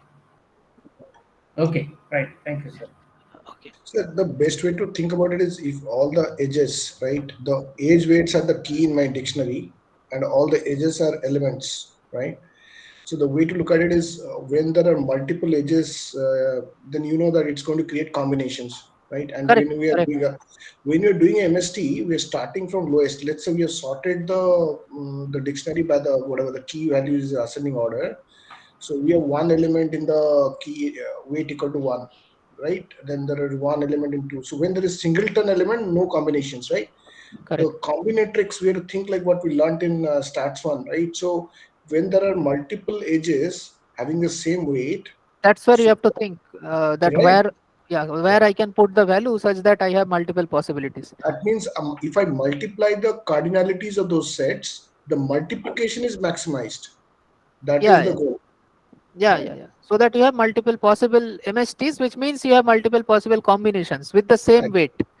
Yeah, it is actually a combinatorics problem Yeah, where I yeah, yeah. can put that so that way when I'm multiplying the cardinalities of my sets, which are greater than one size, what I should do essentially, if there are three, then XYG, where I can put the next one so that way the multiplication of XYG is maximized. It's Correct. actually a maximization problem. That's how we have to think. Think, but the problem is here you just cannot apply a general rule. That's Yeah, what because, the other guy was saying. The yeah, reason for that is cycle formation. You are forming yeah, MSTs, right? correct. So you don't Yeah, know if you simply do the cardinality and okay, so these many possibilities are there, but you don't know okay how many of them are forming cycles. They are not a tree at all, right? So right. that's the issue. That's why this is kind of intuitive and kind of partially trial and error. So you have to Yeah, think it because like DAG you can do that, but if it is not a DAG, you cannot do. cannot do. Yes. Fine. So okay, so this longest path shortest, sorry, this Prim's and Kruskal overview, MST formation, this kind of question might come. The few points that I discussed, those are important. Please keep those things in mind. Okay, another important point, which is, let's say that in a graph you have a cycle, and in that cycle, whatever is the least weighted edge. Okay, so an edge which is a part of a cycle, the least weighted edge within that cycle, will it be a part of the minimum spanning tree that is formed? Or let me state it in formal manner that if Yes, sir. E Answer. is Should be. No, it need not be. In the cycle, entire graph, if something is lesser than that, then it will not. No, it A is. minimum weighted edge should be a part. It should be. It should be the part. No, no. That can be connected by something else. No. No. If Some Some other other else and the people cycle, all edges of the cycle may have visited already. totally ignored. correct. So it may not be. It need not be. Right. Yes, sir. So the answer to this is need not be. Oh, it's minimum cost spanning tree, right? You are comparing only with three edges. I mean, with three or four, minimum three edge for cycle. But those three vertices would have been connected through some other edges which are having lesser than those three edges weight. Correct. We can make a counter example. Oh, That would be easy. it's Just like if I have 1, 2, Try 3 to edges, right? I will obviously be having one, right?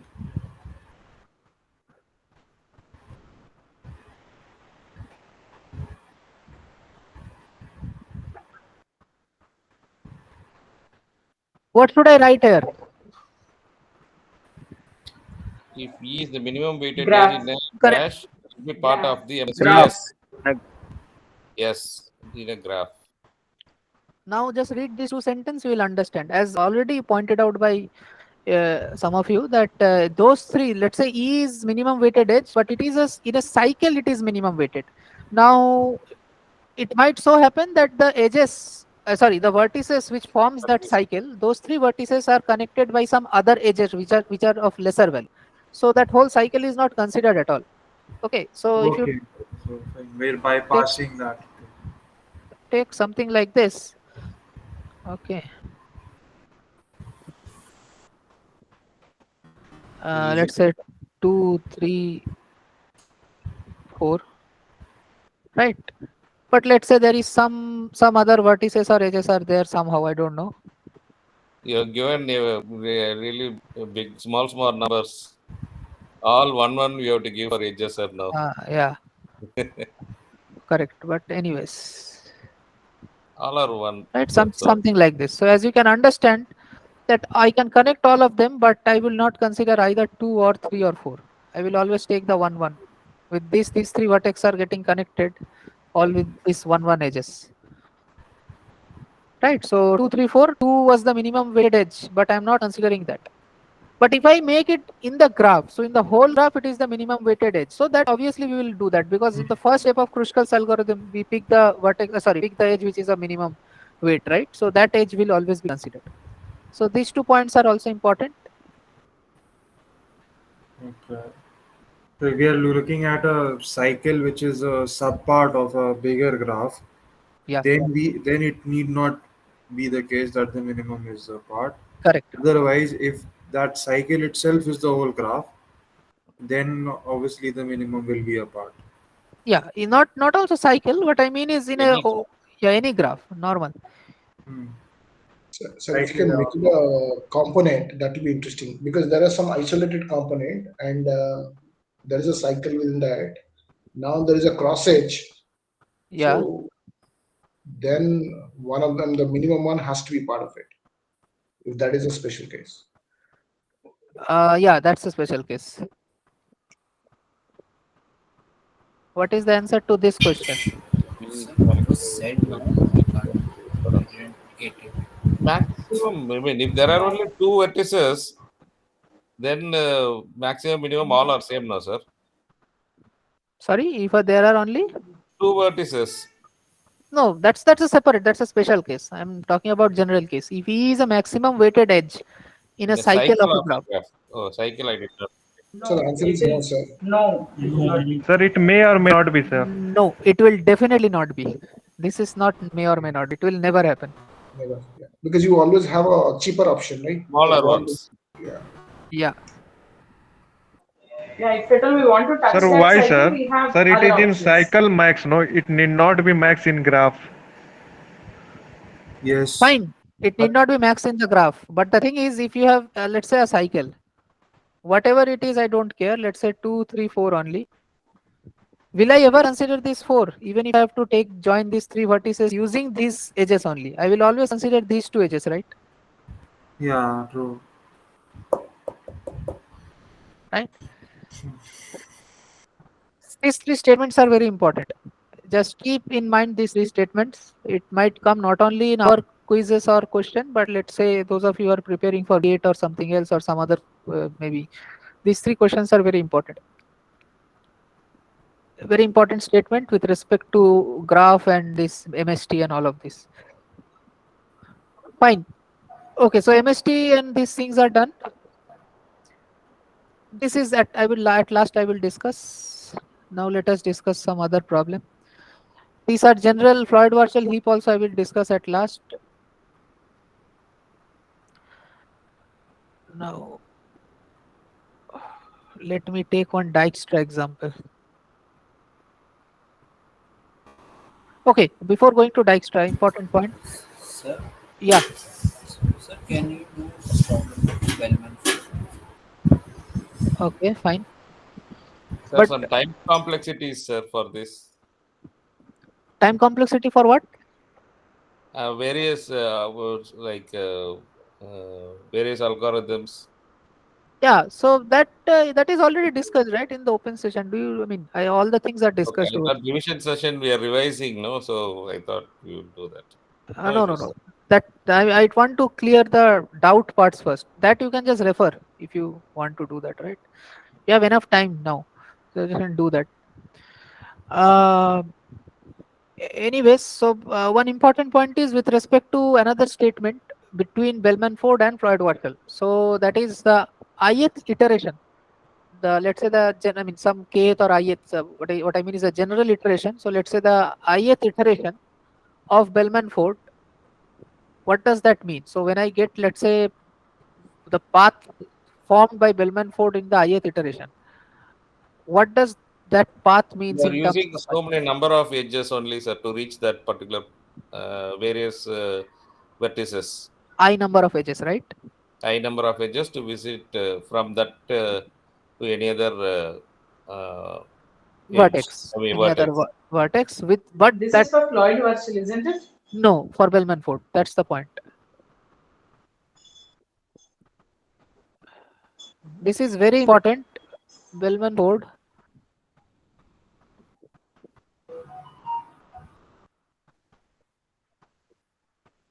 ith iteration of Bellman-Ford creates, sorry,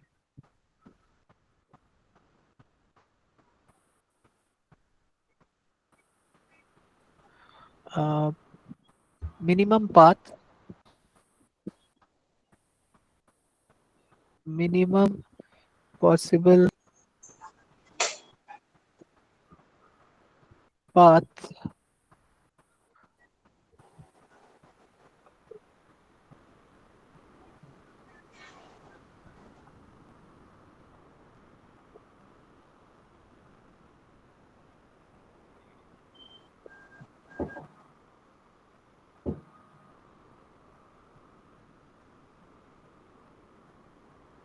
So ith iteration of Bellman-Ford creates minimum possible path with I edges between the source and destination. So it might not be the minimum overall minimum, because overall minimum will happen when the algorithm terminates, basically at the n minus 1th iteration.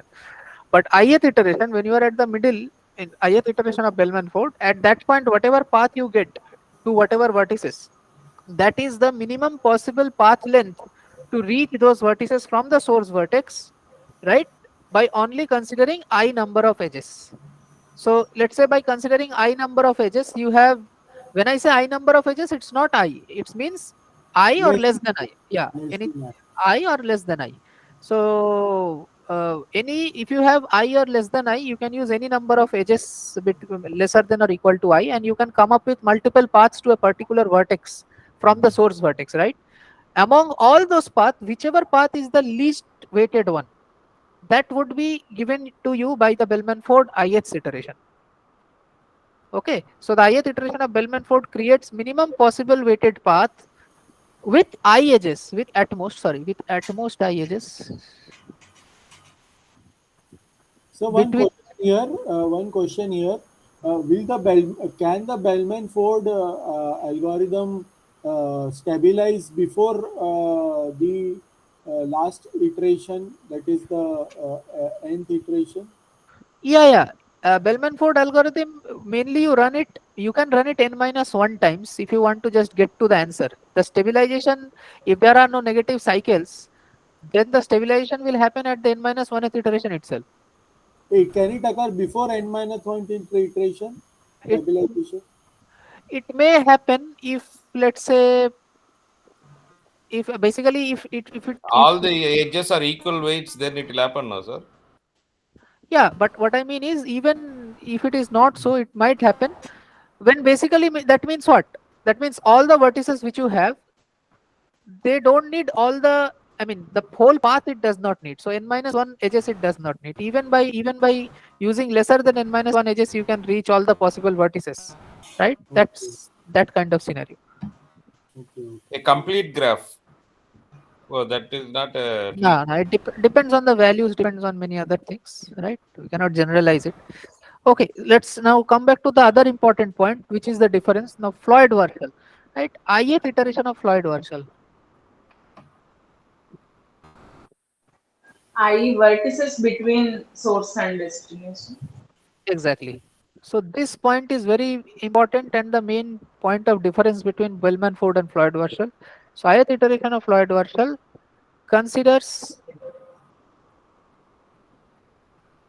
vertices,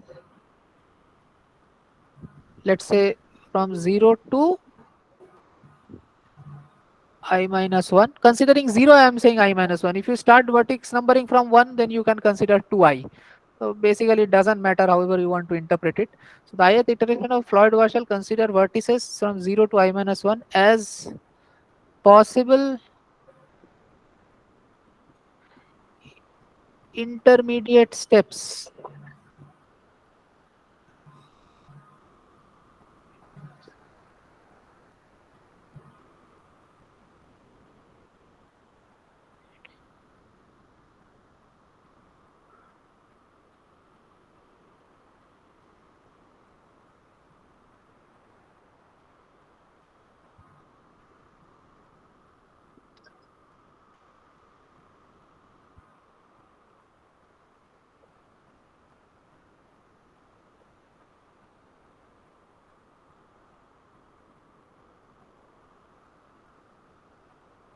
Okay, so that's the idea that ith iteration of Floyd-Warshall will consider 0 to I minus 1 all the vertices it will take, and it will check for roots, right? So from let's say 0 to 3, 3 to 4, some different kinds of root from 0 to I minus 1, all the vertices it will consider. It will consider the source vertex. From source vertex, you go to all this kind of reroutes, right? So you have the source vertex. From there you go to this all these kind of reroutes that can happen, that will consider of all the vertices from 0 to I minus 1, and with different different kind of reroutes that you can go to, finally all of them will come to your basically your destination vertex. Destination vertex. Now whichever is the minimum one among all this path, that would be given to you by Floyd-Warshall's ith iteration. Now when we go for I plus 1th iteration, then one extra vertex which is out of here, let's say out of this cloud, would be now considered over here, and any reroute from source to this particular vertex now and from here to here would now be considered. Sir, so if there is one, so there will be one vertex allowed. So it is intermediate. So means there from source to destination, total three vertex we will visit, right? Correct, correct, correct. Right, but again at most 3, so you can't say. So let's say at the when I equal to let's say 7, so in the 7th iteration of Floyd-Warshall, it does not mean I will always visit 7 plus 2, which is 9 vertices. Source 7 and then 1 the destination, so 9 vertices. So it does not mean that. It means anything lesser than any intermediate lesser than equal to 7. Okay, again that lesser than at most thing is there. Consider at most, I forgot, at most this many vertices. Okay, now again, those of you who have doubt in the fundamental working of Floyd-Warshall and Bellman-Ford, I would request you to check the open session. If I get time at the end of this session, I will discuss Floyd-Warshall, which is already mentioned over here. But still, I would ask to just review the Floyd-Warshall, maybe a 2x speed or 3x speed. You can watch on YouTube the Floyd-Warshall open session.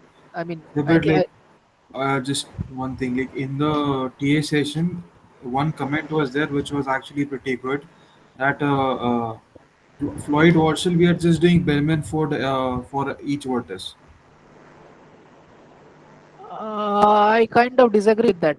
Okay. Okay, because Floyd-Warshall, Hmm. what you are the main idea of Floyd-Warshall is it is considering intermediaries, intermediate steps. Bellman-Ford is not considering any intermediate steps or anything. It is considering, it's like transitive closure. Bellman-Ford is quite like transitive closure. If you do n times transitive closure, that means what? Basically, you are finding path which is n length long, n edges long. Bellman-Ford is something like that. If you do it at the ith iteration, that means you are considering path minimum path length with I edges. Floyd-Warshall is not considering edges. It is considering at most I vertices I will consider that can suggest me a reroute, different routes. Okay, and whichever is the lesser one that I would consider to reach the destination. So I would not agree with the statement that in Floyd-Warshall we are doing Bellman-Ford for each vertex. Okay. Okay. Actually, let me be a little more strict over here. I will say this is wrong. Okay, fine. So maybe some other interpretation can be there, or some other way if you apply Floyd-Warshall it can be it might happen, but at least the interpretation in Corman, or let's say whatever is there in the lecture, it's not like that. Okay, and I sincerely hope it's not that way in any other interpretation as well. So yeah, I don't want to agree with this, but fine. So these two statement, is there any doubt? Because it might come in a twisted form in MCQ questions. Okay, fine. But generally, can we say that because we have got two algorithms, right? Both of them give us the shortest path. But when you want to evaluate all pairs and choose the shortest path, then Floyd-Warshall will give us Sir, the good answer. sir, one doubt is there in Bellman-Ford. Yeah. Sir, if you allow, I want to share my screen, sir. Can you tell Because at I have first? done the Uh, actually I'm getting the different result.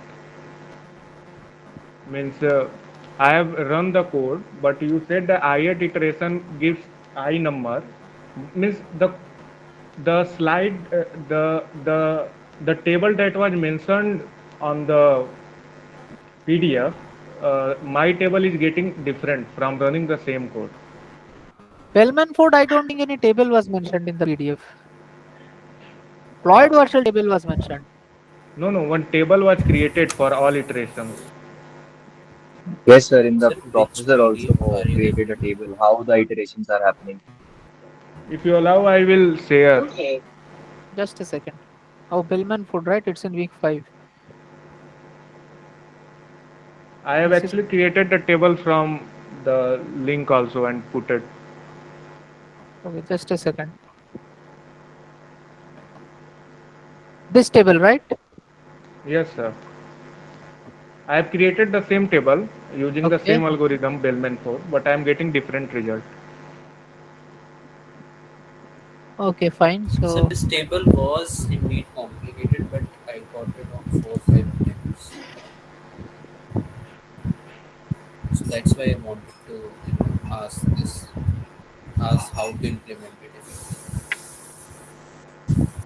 implementation is correct. There is no error with the implementation. This is just similar. No, not in Python sense, means not in code sense, for mathematical sense. Okay, so basically, I mean, you have written the same code, right? Any changes? Have you made any changes to the code? Sir, I have sent a link. If you click on that, it will open my Colab notebook where the same table will be open. Okay, that is fine. But I'm asking one thing: that have you made any changes to the code, which is given No, here? no, sir, no, sir. But the table is different, Actually, I right? have cross-checked with one my friend, Vishwas sir. We both have written same code and we have cross-checked. I have also pasted the Colab notebook where I have written that code. But the table Yes, is sir. coming different, right? Yes, sir. Yes, But sir.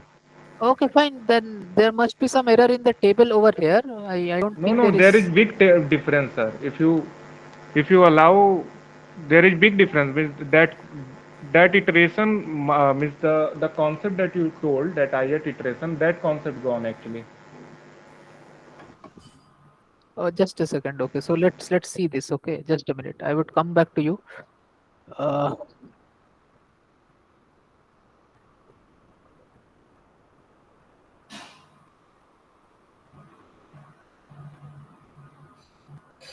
ten eight. Okay.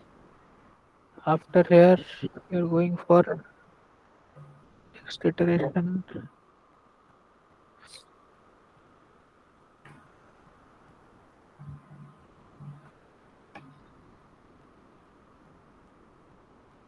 Fine. Wait, let me check.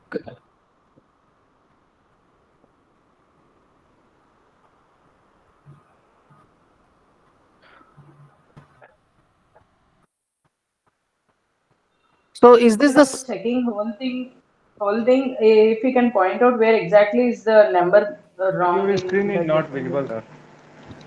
no, no, I'm at first I'm checking. Just so what are you telling at first? Let me check that, Ritik. So Yes, sir. At Bellman-Ford, I think it in middle heading is there in Colab notebook. No, no, that's fine. What is your conclusion? That's what I'm trying to say, because The this would take. conclusion is, sir, the point that you have given on Bellman-Ford, the I8 iteration, that whole Correct. point vanished. That does not make sense. The output that I got, for that output, that concept No, got up missed. to that level, up to that number of edges, that will be the minimum most. Means in short, I want to tell the theory wise Bellman-Ford everything okay, but the code is incorrect. Means the code provided to us is incorrect. That gives a different result. Yes, sir. Even dry run also gives different results. Okay. So where have you printed this?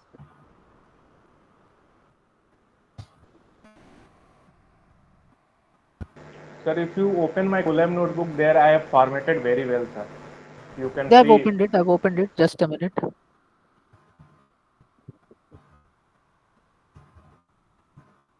You have, where is that print part? Okay, this print is happening.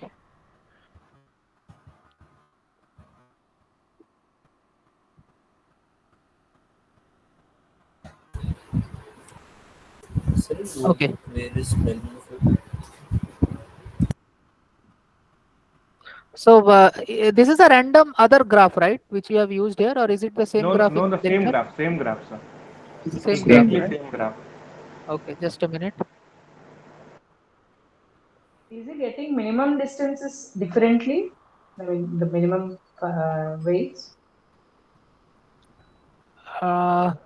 Wait,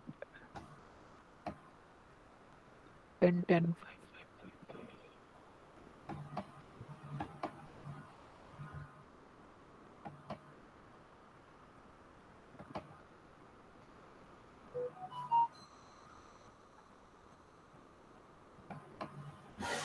Yeah, there is a difference. There are multiple. I mean, wait, 81, 11, 11.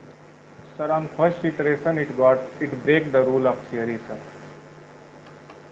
Yes, sir. And in third iteration, it got stabilized. Third or fourth iteration. In the slides, whichever is given, is this the final? Wait, let me just share it. So they were into 30 trend state. Is it correct?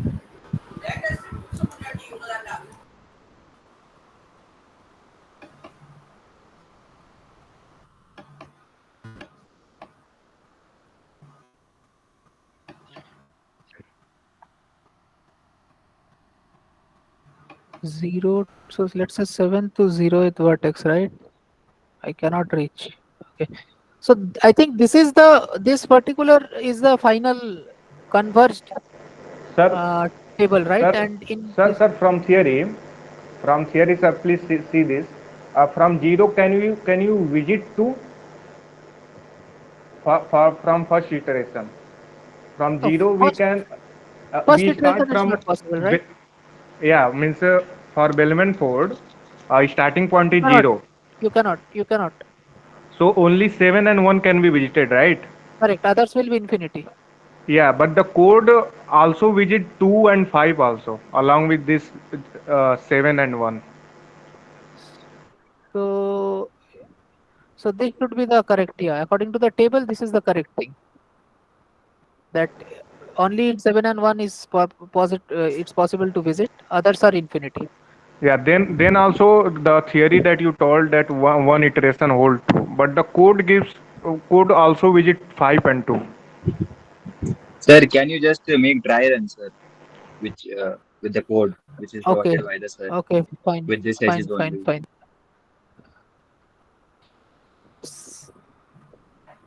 Okay. So let me do it in this manner. Since there are some other issues as well. By the way, the convergence is true or not? That's what's more important. The intermediate changes we can think of later, but Yes, at sir. least is End point is correct, sir. End point is correct. No issue. convergence is true, right? But the code doesn't work in the way the theory works. That's what you're saying. Yeah, exactly, sir. Exact, sir. Okay, fine. Yes, sir. No issues. Okay, so I would not take time now. I would do it after the session and find out where the issue is actually. Okay. Yes, sir. So, Okay. but I hope the idea, at least because for your quiz, I'm saying the conventional or let's say the traditional or classical idea of Bellman-Ford is the one which we discussed in the theory, which is discussed in this table, which I have discussed in live session. So with respect to answering your MCQ questions, whether it's a numerical or whether it's a theory question, you should stick to the theory part. Okay. Forget about the code as of now. Stick to that theory understanding because that's the classical definition of Bellman-Ford. Okay. And to address the Okay, issue sir. of where the code is getting different with respect to the theory, I would get back to you in maybe in the next session or yeah, I would find out. After Okay. the quiz. After the quiz. Sir, Okay, sir. in Please this please one, wait for that. in that quiz, sir, in that you wrote, no, sir, can you go to that slide? Here, If the question says at most is not there, then it's true or false? it would be given at most either or some other interpretation would be given. Okay. No, So in case at most is not there, false, then false. false. Yeah. Okay. Sure, sir, that's all okay. Yeah, yeah, Path yeah. with high edges. Okay, at most is not given, it is pass. Correct. Okay, thank you, sir. Fine. So these 2 points are done. Bellman, now see, one point is in order to discuss Bellman-Ford or Floyd-Warshall, again, I have discussed the question with some graph and how to solve it in the open session. So I don't want to do it now at first. I want to discuss another problem, and this problem is, I mean, a few years back it has come in Gate, I think. This is basically a Dijkstra only. So let's do it. Sorry.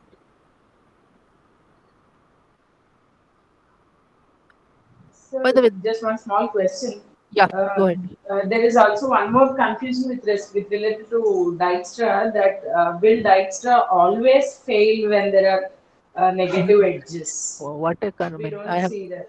nice, nice. So actually, this question is that question that you have a negative edge, but still Dijkstra works.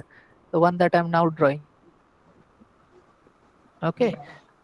The thing We is, saw that Dijkstra is still working when there are few negative edges and they are captured right away at the beginning of the this one traversal. exactly. In That's some cases, it will work fine. In some cases, it will work on negative edges also, but in some cases, it will not work. it will not work, and that's why we do not consider Dijkstra with negative edges because you don't know that whether it will work or will it not work, right? That thing we don't know. Since you don't know that, why do you want to use it?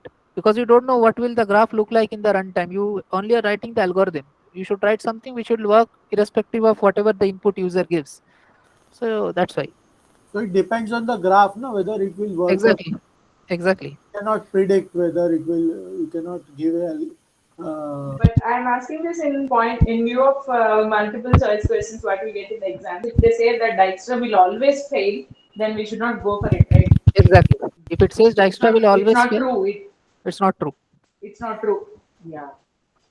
But we cannot predict, na, that for this particular graph, Dijkstra will work or it will not work. That's why if the statement says that given a graph with negative edges, will Dijkstra always fail? Then such a statement is false. Will always fail means what? It will always fail. Whatever may be the graph, it will always fail. That is not true. It may fail or it may not fail. That depends on the graph.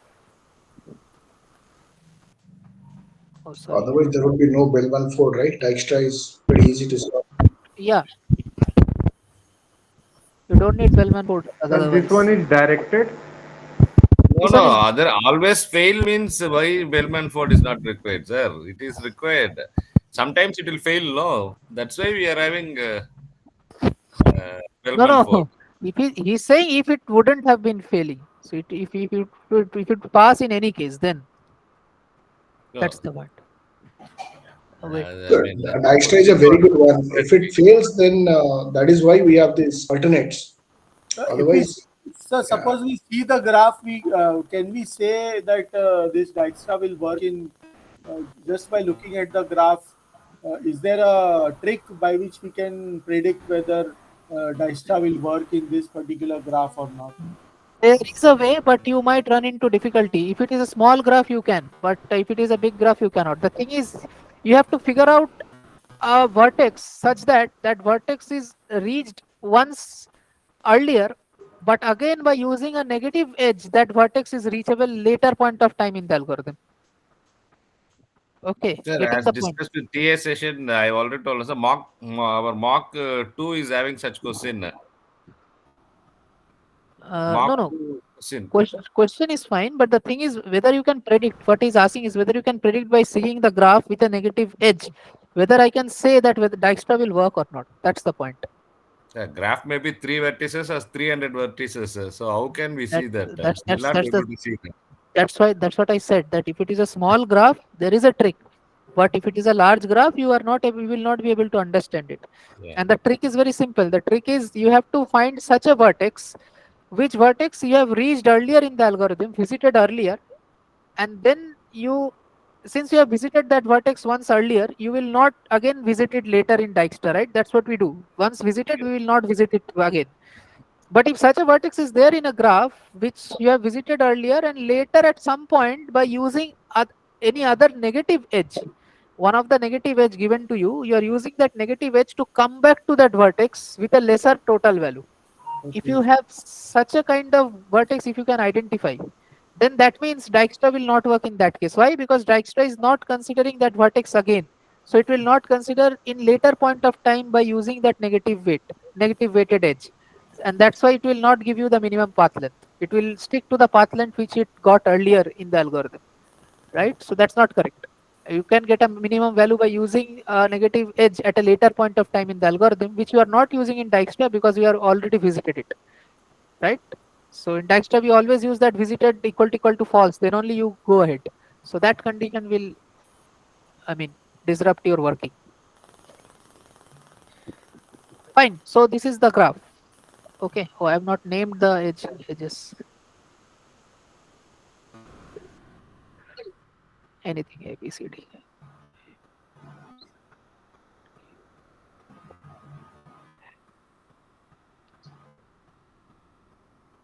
Okay. Now the question is that A or let's say B is your source vertex.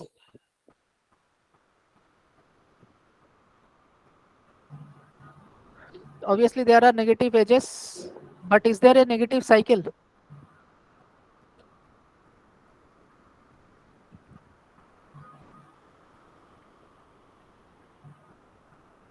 Can anyone find a negative cycle over here? No, sir. No, sir. No, sir. No. No, right? So maybe Dijkstra may work or may not work. I don't know. So let's simply, these are simple exercise. So with respect to Dijkstra algorithm Sir, only, what is the question actually, sir? Dijkstra, simple Dijkstra. Give me the minimum distance to all the nodes, or it might also ask you that give me the order in which the nodes are explored. In Dijkstra, in the quiz, you will be asked two kind of question. First is the order in which the nodes are explored, and second is the minimum distance to any particular node. Let's say H or something. Let's say D or something. Okay. So here Sir, we sir, if need there to is negative order. cycle, then Dijkstra will not work for sure. Sorry. If there are negative cycles, then Dijkstra will not work for sure. Then yeah, then no algorithm will work, because negative cycle means there is no path. You can have minus infinity path for all possible Yes, nodes. yes, yes. Okay, okay. Thank you for Right? that. The point is even Bellman-Ford wouldn't work because there is no existence of any path. The point is Bellman-Ford or Floyd-Warshall can figure that out. It will tell you there is a negative cycle, and that's why we will stop. But Dijkstra will not be able to even figure it out. It will give you some random wrong answer, or it will go on something like that, right? Okay, sir. So that's the, yeah.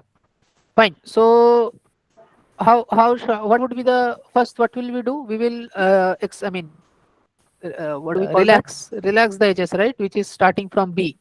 So initially at the initial stage, what would happen? It would be 0 and all of them would be infinity. Remember? Sir, where is FH? Where is? F. F is not there. For oh, there it is. Right. Okay, so 0 and all of them are infinity. 0 is the source. After that, I relax. So 2 is from 0. So infinity is, I have to remove infinity because it is greater. So I put 2. And here it is minus 3. So minus 3 is lesser than infinity. Put minus 3. Yeah, that's done.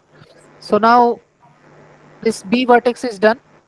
Now D and E are the two possible things available to me, and E is the minimum one with minus 3 value. So I will relax all the edges coming out of E, correct? So only this edge is coming out of E. So minus 3 plus 2 is 1. Sorry, minus 1, which is lesser than infinity. And so E is done, B is done. Sir, why you didn't visit, sir, B after A you didn't mark? Sorry?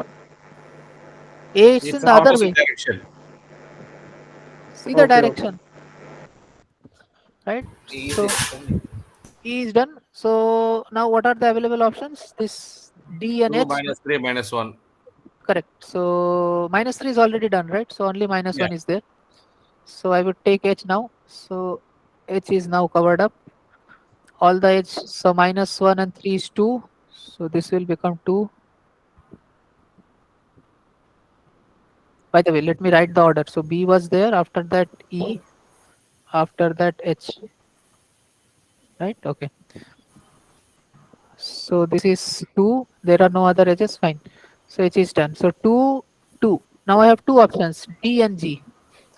Now this will be mentioned in the question. I think many of you have already seen in quiz 1. I don't know. Maybe that if you have clashing, right, on in terms of values, clashing candidates, then you consider the one which is lexicographically earlier, alphabetically earlier. So we will consider the one which is alphabetically earlier. So I consider D over there. Okay, it will be mentioned in the question. So I will take D. Sir, but you are using Prim's algorithm, no? Sorry, Dijkstra algorithm. So you need to sum up, no, minus 3, 2, and plus 3, and then plus 2. What minus 3 plus 2? 3 minus 1 is 2, right? 0 Sir, minus up to 3 is G, minus sir, 3. Minus sir, 3 sir, then it is uh, added. G is 2, no? Oh, 2 to 4, sir. What? G, G From is 2. 0 to We are E, it is minus considering Sir, B, means 3. not there is A. no coincidence between whether we have to choose D or G. Anyone you can take. I am taking which one is alphabetically earlier. So I am taking D because both of them are 2. What's the issue? Here it was 0, right? 0 minus 3 is minus 3, right? And then here it was 0 plus 2 is 2. So 2. From minus 3, I am adding 2. So minus 3 plus 2 is minus 1. So put minus 1. Right? So now I have minus 1 and 2. So take the one which is lesser, minus 1. Minus 1 plus 3 is 2. So put 2. Take the one which is lesser. I have two equal candidates possible. So I'm taking the one lexicographically earlier. So I'm taking D. Is it okay? Okay. Fine.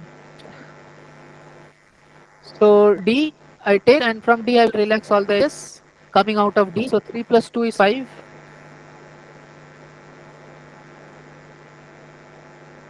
And 2 minus 5 is minus 3.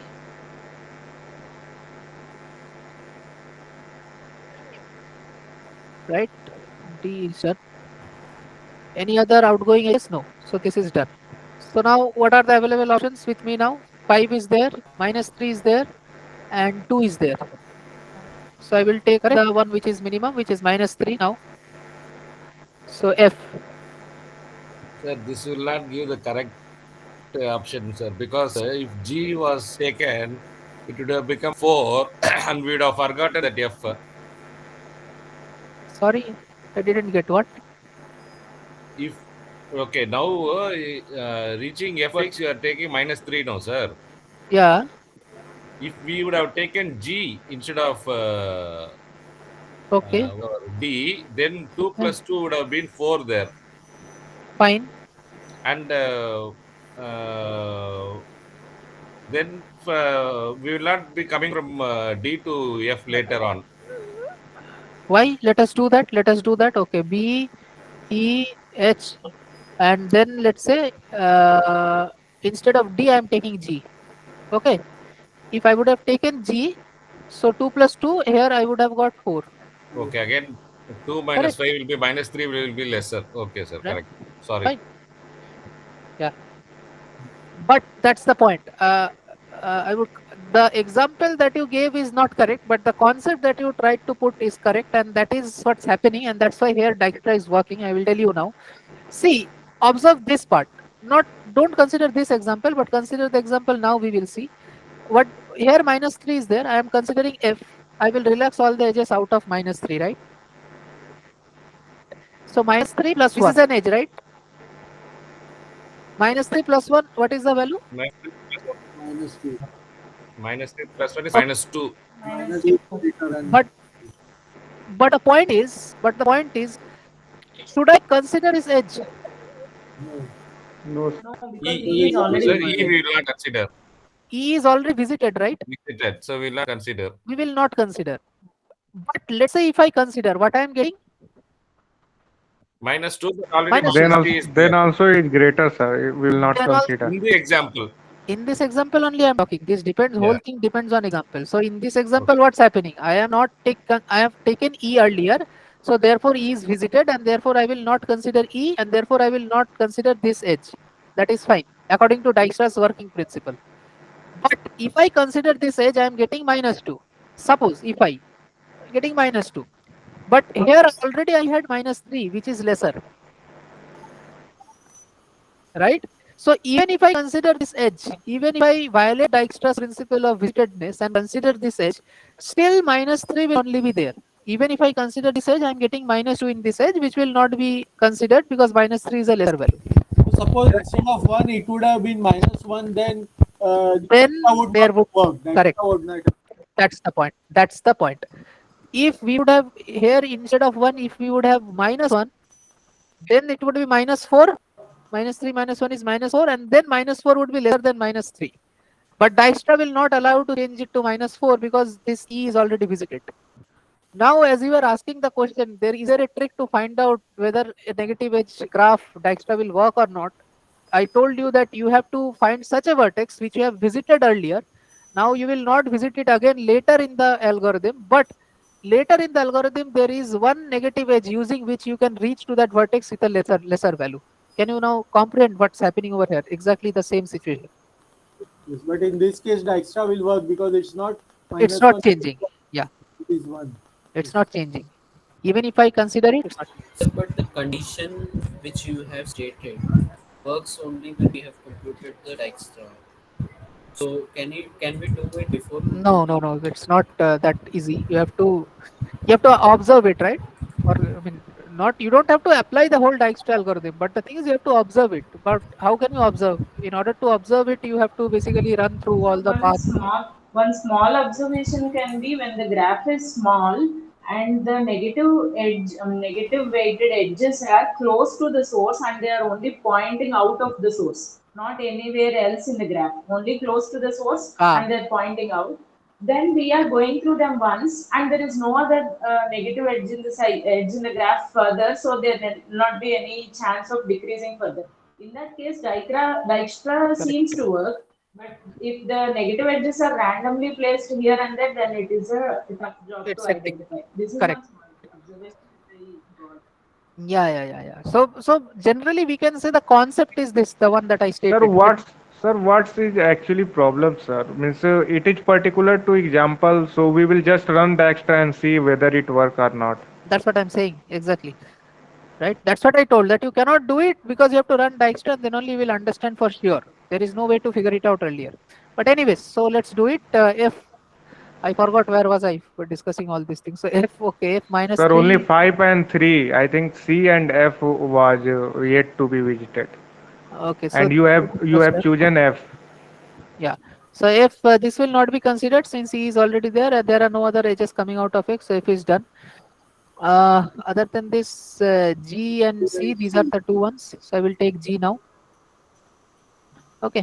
and so relax everything from G. F is visited, E is visited, and as you can see, if I add all these 2 plus 2 4, it is greater. 2 plus 1 3, it is great. I mean, I have a lesser value over here, so I don't need to change anything.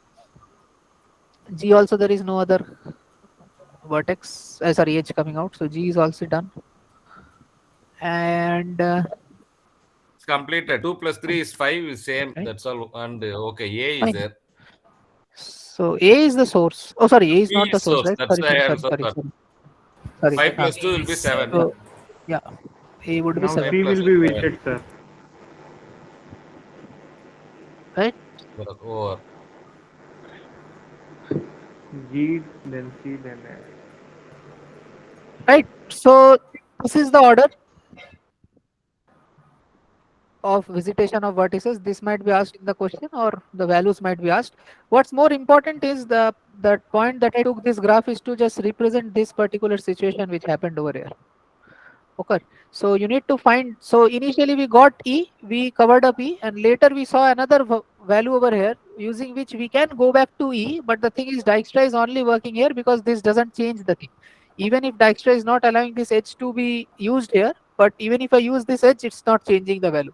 But if this value would have been something else like -1 or -2, by using which this value can be reduced, the value of E can be reduced further, then Dijkstra would fail in this situation, right? So this kind of scenario is where Dijkstra fails with a negative edge, right? If I have -1 or -2 or anything lesser than that. Sir, okay, okay. That they have not asked which node they have not asked in that question. Yeah. Some particular node. That's all. Dijkstra will return shortest distance from vertices to at least one graph contains negative weights. Okay. Okay. Okay, sir. Okay. Fine. So Dijkstra is done. Now Bellman-Ford, I think. Again, I would repeat this for Bellman-Ford. You guys stick to the notion of the theory part as of now. The code part I will get back to you later. One important question. Okay, few questions. Let's say one question is, if all the edge weights are same in an undirected graph, which algorithm will be best to find shortest path? Okay. So let me write it over here. BFS, sir. BFS. Right, BFS. So if all edge weights are same, then I think this is one of the previous year question. I don't know. Best algorithm to find shortest path. Breadth first search. Yeah. Why? N log n we can Because take. BFS gives in terms of edges, and here all edges are same way. In terms of lesser number of edges. Sir, BFS does not consider edge weight, sir. Okay, but let's say what's the issue with Dijkstra? I can use Dijkstra. And BFS do the label by label without considering weight.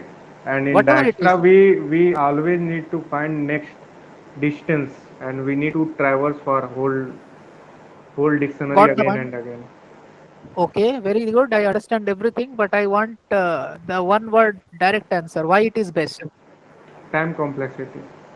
Okay, so what is the time complexity of BFS, Dijkstra, Bellman-Ford, Floyd-Warshall? Dijkstra n square. But using that. BFS is Even BFS by O of with n, sir. adjacency list. BFS is O of n. right? No, What is Dijkstra? O of n. BFS is Let's not do O it of in n. this manner. BFS is order E plus V. But anyway, so let's do it in this manner. Forget about this. Remember the algorithm. Whenever you have this kind of doubt, remember what happens in the algorithm. Dijkstra, what do? We will relax, right? What is relaxation? Relaxation is for all the edges, we will relax one by one, right? And what is that relaxation time is basically we are taking the vertex one by one using min heap, right? Or min heap, basically extract min, right? Or delete min. So delete min takes log v amount of time. And how many times I am doing delete min? Total for each edge I am doing that, right? Every time I am doing. So e times delete min. Delete min since log v. So e log v. If you use heap, If you do not use heap, then it will be in square time. E log v.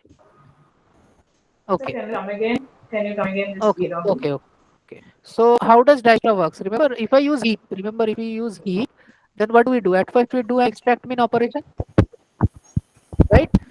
Yeah. And after we have done the extract min operation, then what do? We check for again the neighbors of that particular vertex, and whatever are the neighbors are, we will put the values into the heap again, right? So every time I'm putting a neighbor into the heap, how am I getting the neighbor?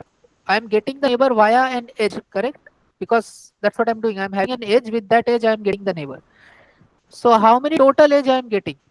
E edges are there, and that many neighbors I have put into the heap, and that should be taken out of the heap by the extract min operation in the next iteration of the Dijkstra, right? So extract min takes log amount of time. How many neighbors I have got using edges? E edges are there. Therefore, E neighbors I will get in the whole algorithm. So Good night, ma. So E plus is it not E plus V log V? Yeah, E plus E V plus log V V log because when yeah, we yeah, take yeah. out one when we take out one minimum, we need to again order based on the updated weights, right? Correct. Obviously, that is there. E plus V log V, but the majority term is what? E, because E can be go up to V square. I mean, that's the thing, right? It can go up Okay. to V square amount. The whole thing is E plus V log V. That is correct. But E is always more than V in But most of the E is always cases. greater, right? Because it can go up to V square order. In complete graph, E would be in terms of V square. So that's why E log V, right? Then let's come to Bellman-Ford. Bellman-Ford, how do we do it? It's simply a three loop iteration, right? There are three loops and they run. So it's basically V cube amount of time. Yeah, V cube. Okay. Or if you want to, Floyd-Warshall also.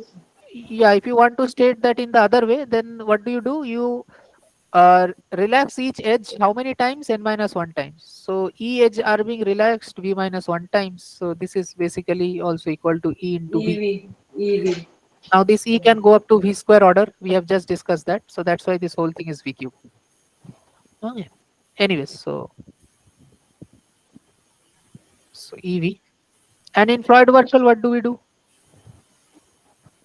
Basically, again, same thing. Three loops are there, ijk loop, and we are using a recursive relation, right, to It's get V the cube. answer. So same V cube here also. Now, what is BFS doing? It is simply traversing level by level. So E I plus V. think you order no, yeah, it's E plus V. Remember how the algorithm works. If you can remember that, then you will already get the time complexity.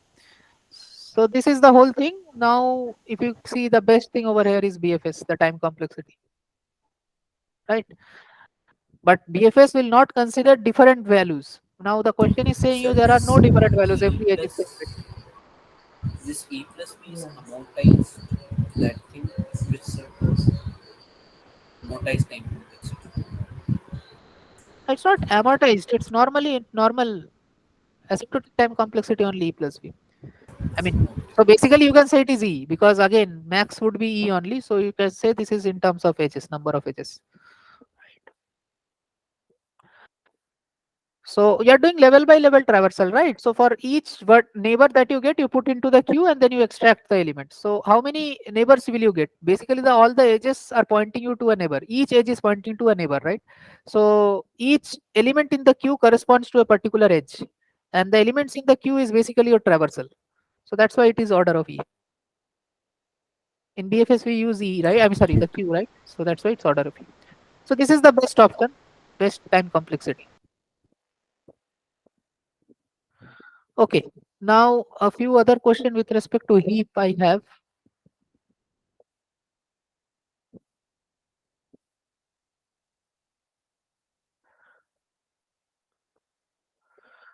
Uh, let's say I have a heap over here. I think this is also some asked in some previous term or whatever, 45.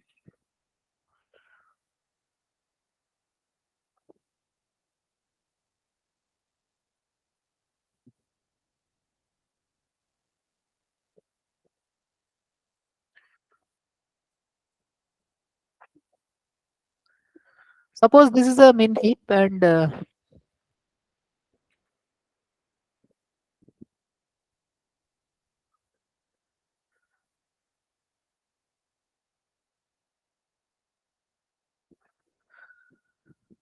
these five elements given on the right hand side. The question is which of these five elements.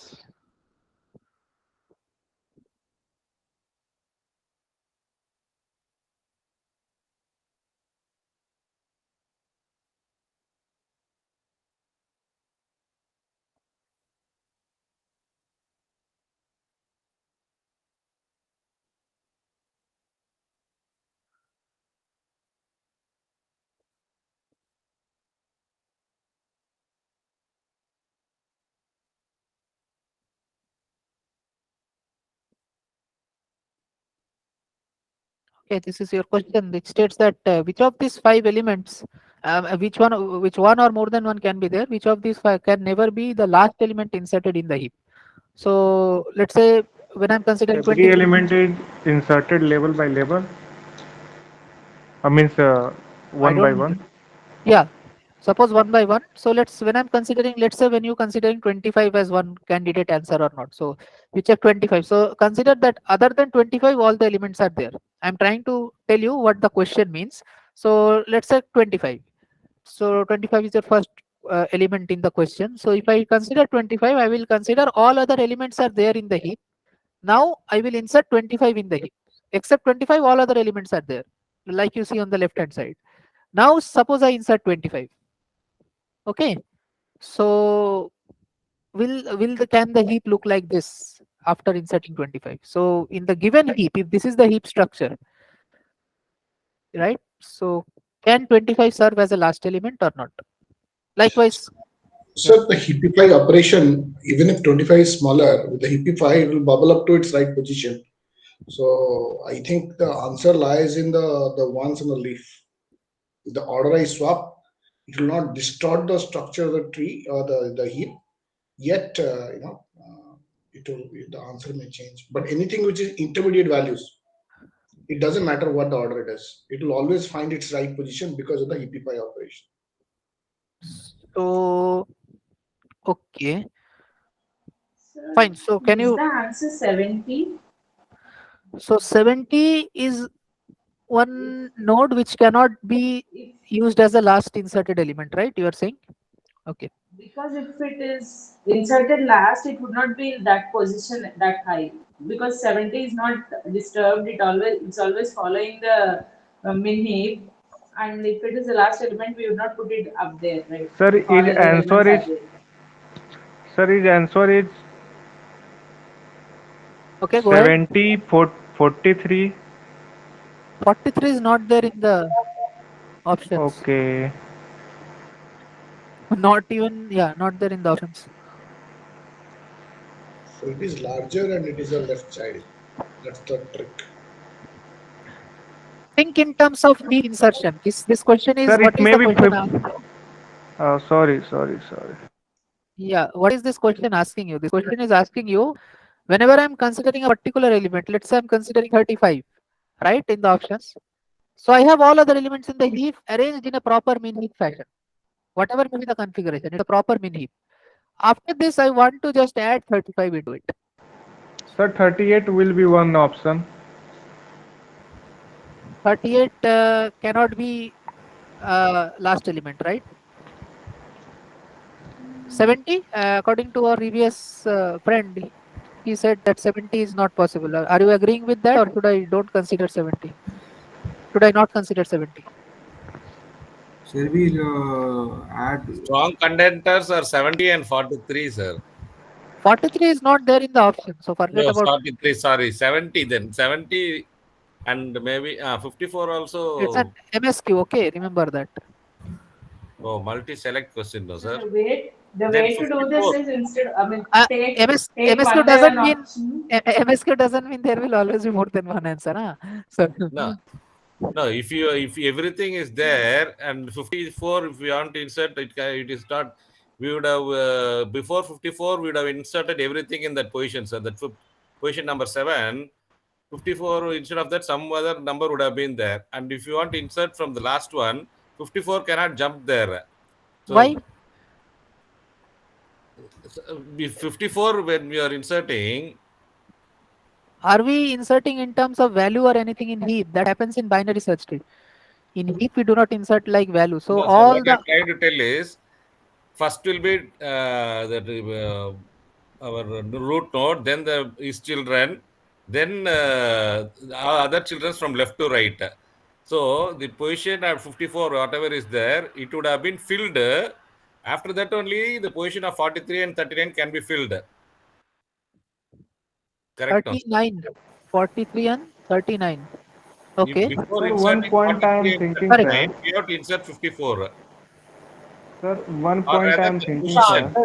answer will be Correct. 70 and 38 only. 70 and Sir, 38. one point I am thinking, sir. Sir, 30. The Okay. outermost heap is filled by means left to right. So Okay. between element that is 70 and 38, Okay. that could not be the last, Yeah. because if they are last, they can move upward, means from Correct. rightmost way or leftmost. They cannot be in middle. So either 54 or that and 39. These two things would have been the last one, sir. Correct. Correct. So let us address it in a different. So you think 70 and 38 are the two candidates, which cannot be the last element, right? Yeah, Yes, sir. because that particular position, if you want to fill, it has to come from left to right, no? So you Exactly. would have already filled it. Exactly. So let's do it in this manner. Understand in this manner. Insertion in heap happens. How we do the insertion? We will put the element in the last possible vacant position, whichever is it, and then we will apply Heapify. Not Heapify. We will check whether the parent is larger or less. I mean, in case of min heap, I will check whether the parent is a lesser value than the newly inserted value. If so, I will swap. And if otherwise, I will just keep it at that point. This is how insertion happens, right? So the main point over here is to observe that any new element in the heap is inserted at the last vacant position structurally, which is located on the left hand bottom part of the heap. That's how it is, right? I mean, it may not be left hand. Let's say if we had elements like this, then it would be on right hand side only. So basically, let's say in this case, this would be the last position. But in this example, we are serving the last point. I mean, sorry, the last position is basically in case of this point, 39, right? So assume the structure of the heap, whatever may be the value, when I'm considering 25, suppose all other elements are there and they are reoriented in a different fashion. But since let's say there would be how many? 1, 2, 3, 4, 5, 6, 7, 4, 5, 6, 7, 8, 9 elements are currently there in the heap. When I'm considering any one of the element to check whether it can serve as a last element or not. So let's say when I'm considering 25, okay, what I would do is I would say that, okay, suppose I don't know these values and these orientations are separate because 25 is not there currently, but the structure of the heap would look like this, right? Just forget about the values, but the structure of the heap would look like that this element, last element is 39, not there, yeah. right? Don't think the values are still the same because I have not inserted 25 and I am checking whether 25 can be the last element or not. So the values would be reoriented now, but the structure, the skeleton structure of the heap will be like this only, right? Now what happens? Now if I insert 25, so it would be placed at the last position. What is the last position? This is the last position. So here I would basically place 25. After that, I will check with the parent, right? That's the next step. So whatever happens will happen in this region. It cannot go beyond it, right? If I have to swap, I can at most go up to the root, but that will happen in this yellow highlighted region only. I cannot go on right side or anything anywhere else. If I do not swap, I will be at the point where I am, or if I am swapping, then I will go on the top. Nothing will change on the this green colored point. Wherever I am putting the green color, no orientation change will happen. Okay. So only in the yellow colored part, there might be change or swapping of the values. So therefore, the possible candidates which can serve as a last element will always lie along this path. Okay. So since here 39 was there, let me just go back to the example.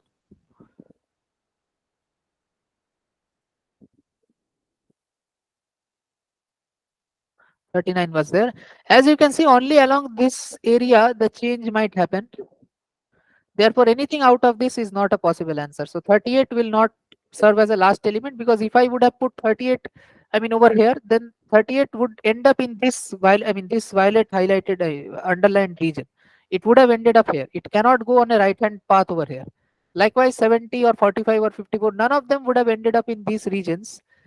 They could have only ended up in this region only, right? So anything is possible over here, but anything out of this, any number which is located otherwise out of this line, this here green highlighted line, can never serve as a last element. Sir, this Okay. question got this question answer is very elegant, sir. Yeah. Thanks a lot, sir, for Okay. this question. So thanks. So let this is one part. Another is So So this this looks question some is kind of actually UPSC using. preparation questions. UPSC. My This God. is so No, good. I am not studying Lakshmikant or anything else. So that is Sir, separate. one thing is very clear because anything which is not on the last level, any element, Yeah.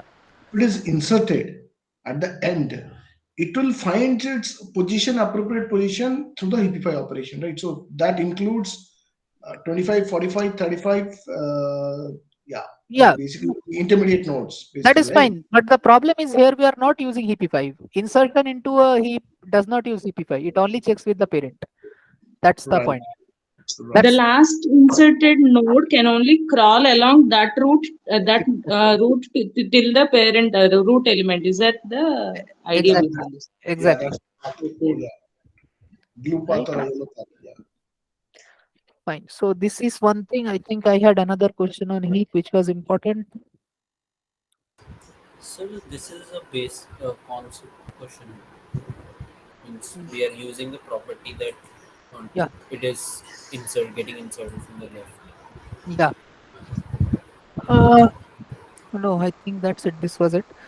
Fine. So these are some typical questions that might be important from your quiz perspective. Other than this is normal heap insertion, deletion. If you have doubt in all those operation, I can discuss. But before that, I think Floyd-Warshall was there. So anything else before I go to Floyd-Warshall? No, sir. Anyone else? Any doubt? Any specific? If you want, let's say some heap operation or something else, it's fine. Sir, please bring such question. This question, sir. These questions, sir. After 2 3 hours, this question make us feel good, sir. After getting solution, sir. See, the thing is, there are many such questions, but we also have some limits. We cannot set many this kind of question. It would be difficult from our side as well. Let's say we have another question. Okay, let me just discuss it. I was not thinking of discussing it. I think this is also discussed in some previous time. I have discussed it. I don't remember. So let's say 65, 55. This is actually easy.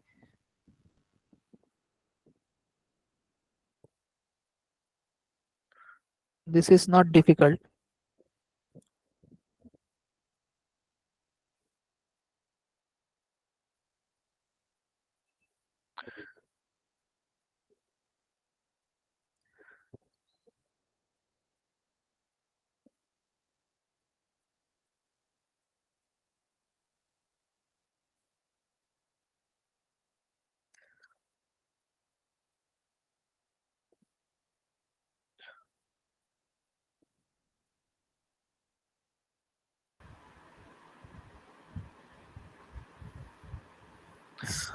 This is one in one previous paper, sir. Yeah. That's what I said. I think this was there in one of the Yeah, previous yeah.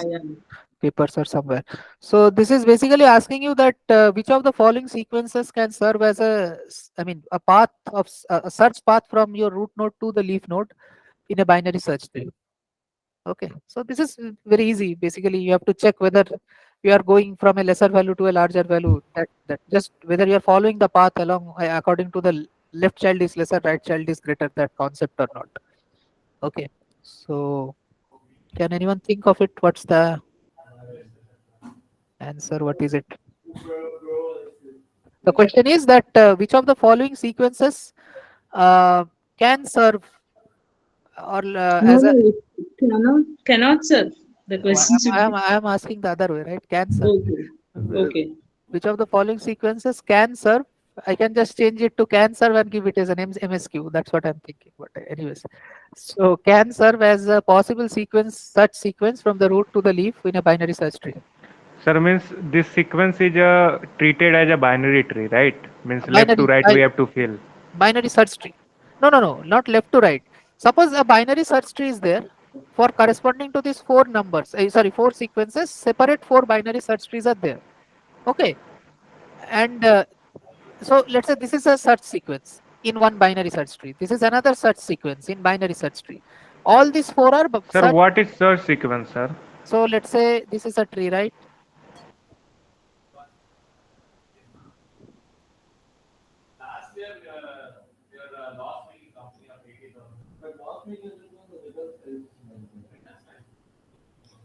Right, something like this, let's say.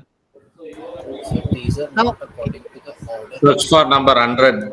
okay, I'm taking another example. So let's say this search sequence means if I want to search whether 4 is there in the, or let's say not 4, let's say 100, sir. 100. Okay, wait. Let's make it something else. Let's make this 21. Okay, and let's make this 11 to be 14, and here let's say 13. So I want to search whether 13 is there in our binary search tree or not. So the search sequence would be, at first I will go to 21, right? So 21. 13 is smaller, so left side. So left side, so 10. Right side.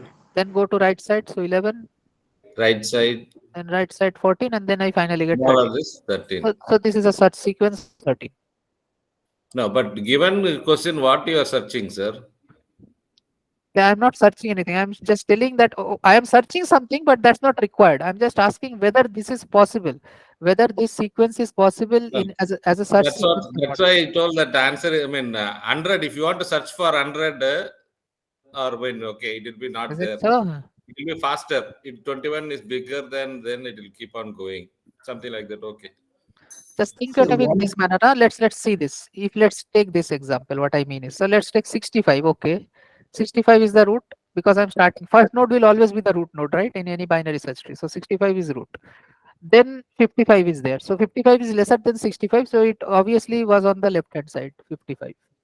15 also left side. 15 is further left. Okay, go further left. Then 45. Right? 45 is greater than 15, but lesser than 55. So it should be somewhere over here. Then 25. Right? Now from 45, can I go to 25 somehow? Left. of Yeah, it can be to the left of 25. Right? Then 41. Again 41. Can I go to 41 from 25? Yes, it can be right of 25. Right? So I can do it. So this is a proper sequence according to binary search tree rules. The second one is not possible, sir. Others are possible.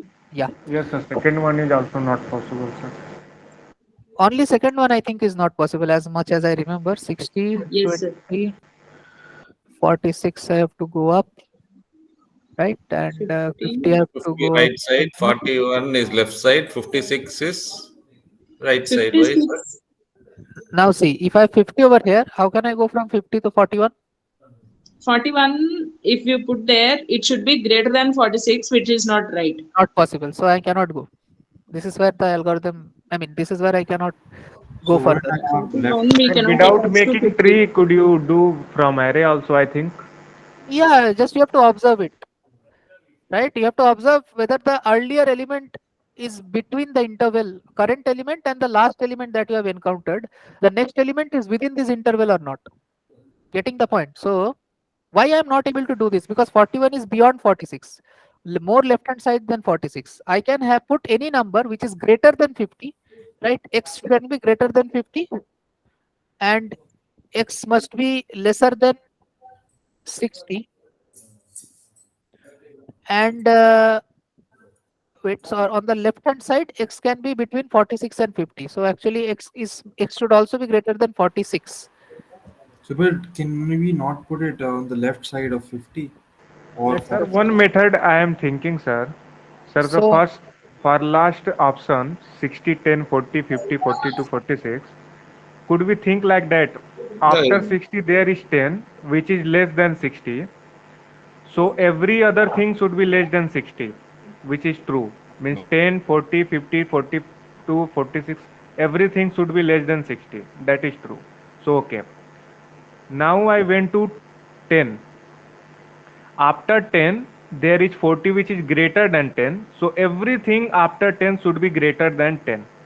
That is also Yeah, true. 40, yeah. 50, 40 Basically, to 46. yeah. See, the thing is, you just like I put this condition, right? You just have to whatever check the previous, let's say, parent, Yeah. Okay. and you have to put the condition. It's just another formation of graph, but in mind, that's it. Even Yeah, yeah. the representation of graph shows the same. Exactly, exactly. So this is one such question. Another question, I Sir, leave can it you to check you. the fourth option? Fourth option. Okay, let's check it. 60, 10, 40, 50, 42, 46. Yeah, fine. Works.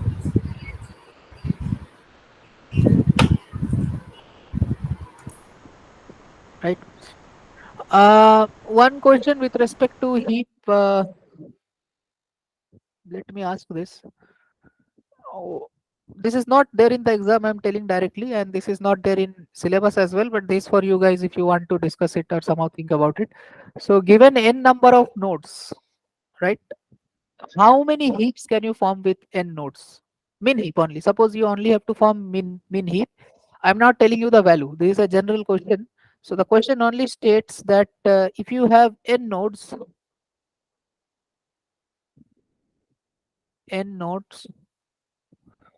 how many min heaps can be formed?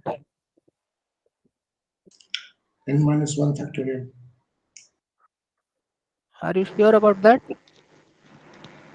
Sir, I think the answer lies in the child. We can swap the child node. It is rather a very complicated question, so it's not directly. It cannot be done. You have to think about it a little bit. Okay, but if you guys are interested, I can. Oh my God, what happened? Yeah, so I can discuss it later at some point. Fine. If you are No, interested, you n, can. see, we'll have that log n times this will be there, no, sir.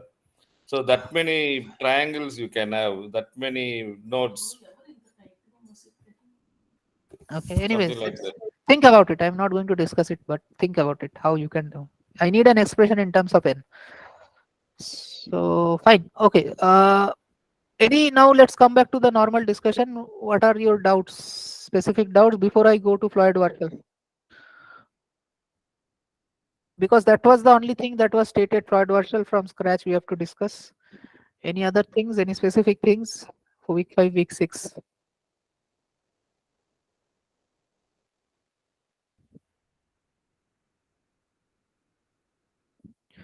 Yeah, I think the time complexity also in one question we discussed, like VFS, Dijkstra, Bellman-Ford and Floyd-Warshall, all these four algorithms we discussed the time complexity. We saw the Bellman-Ford algorithm, Dijkstra algorithm, and Heap also we saw. Max Heapify, min Heapify, all those things I hope you guys remember, right? So basically, let me just quickly revise a little bit if you want. So how to what is the time complexity of delete min or extract min, whatever? Login. Log n. Login per operation. Sir, what is time complexity of Heapify, sir? Heapify. Order of Okay. n. Why? What does delete min look like, or how? If I have to write a function of delete min or extract min, how would it look like in pseudocode? So first, or let's say not even in pseudocode, in steps. Tell me, in first step, what do we do? We swap So it's a the min heap, we swap, suppose. The swap swap root the and last in node. the last position. Correct. So how much time will that take? Order one. Sir, login, sir. Oh, sir, Order one, of one, 1. one, one. Order one. Okay. So swap size -1. Swap This is the will first step. get one. Now we need to check with parents. Sorry, its So root node. remove. From last node, we need to check its root. Okay. So After that, sorry, sorry. From root from root node we need to check its to Heapify child and bring the downwards. maximum to upward. That's it. These are the three steps, right? What is the time for this? Order 1. What is the time for this? Order 1. What is the Login. time for this? Order log n. To answer your question, how much time Heapify takes? Heapify takes order log n, and that is essentially the reason delete min takes order log n. Sir, Heapify work in this case top to bottom, right? Yeah, And when we correct. insert it work That is bottom not to top. Heapify.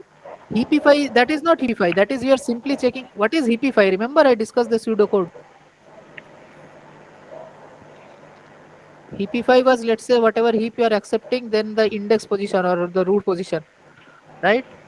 And then what do you calculate? At first, you calculate the left child, which is basically your root into 2 plus 1, We and find then the you largest or smallest. yeah, root into 2 plus 2. After that, what do? You have a some small, I mean, if it's a least min heap, so you check the smallest equal to, suppose initially you keep it to be LC or left child or right child or whatever, keep it 1, and then you check, or let's say you initialize it with the max value, some int max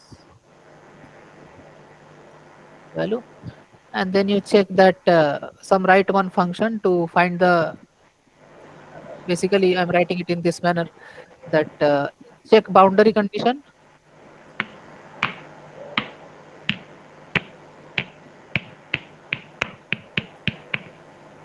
and find smallest. Find smallest mean basically among your left child, right child, and your basically not left child. Uh,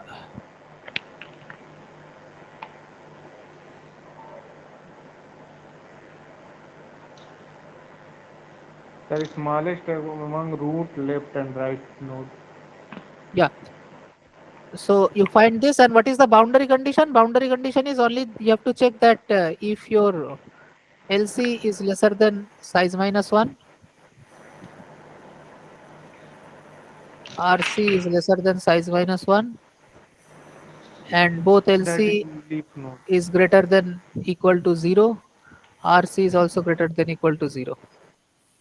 These are the boundary conditions that you have to check, and smallest is normal small. You have to, within these three values you have to calculate the smallest. So all these tasks are done in order one time, right? This simple if condition, multiple if and cases joined together. Once you have figured it out, once you have found the smallest, now you have to check if your smallest is not equal to your root. So the root is not smallest, that means I need to swap it now. Then you would swap your root element with the, sorry, not the root element, basically h root. So you swap your h root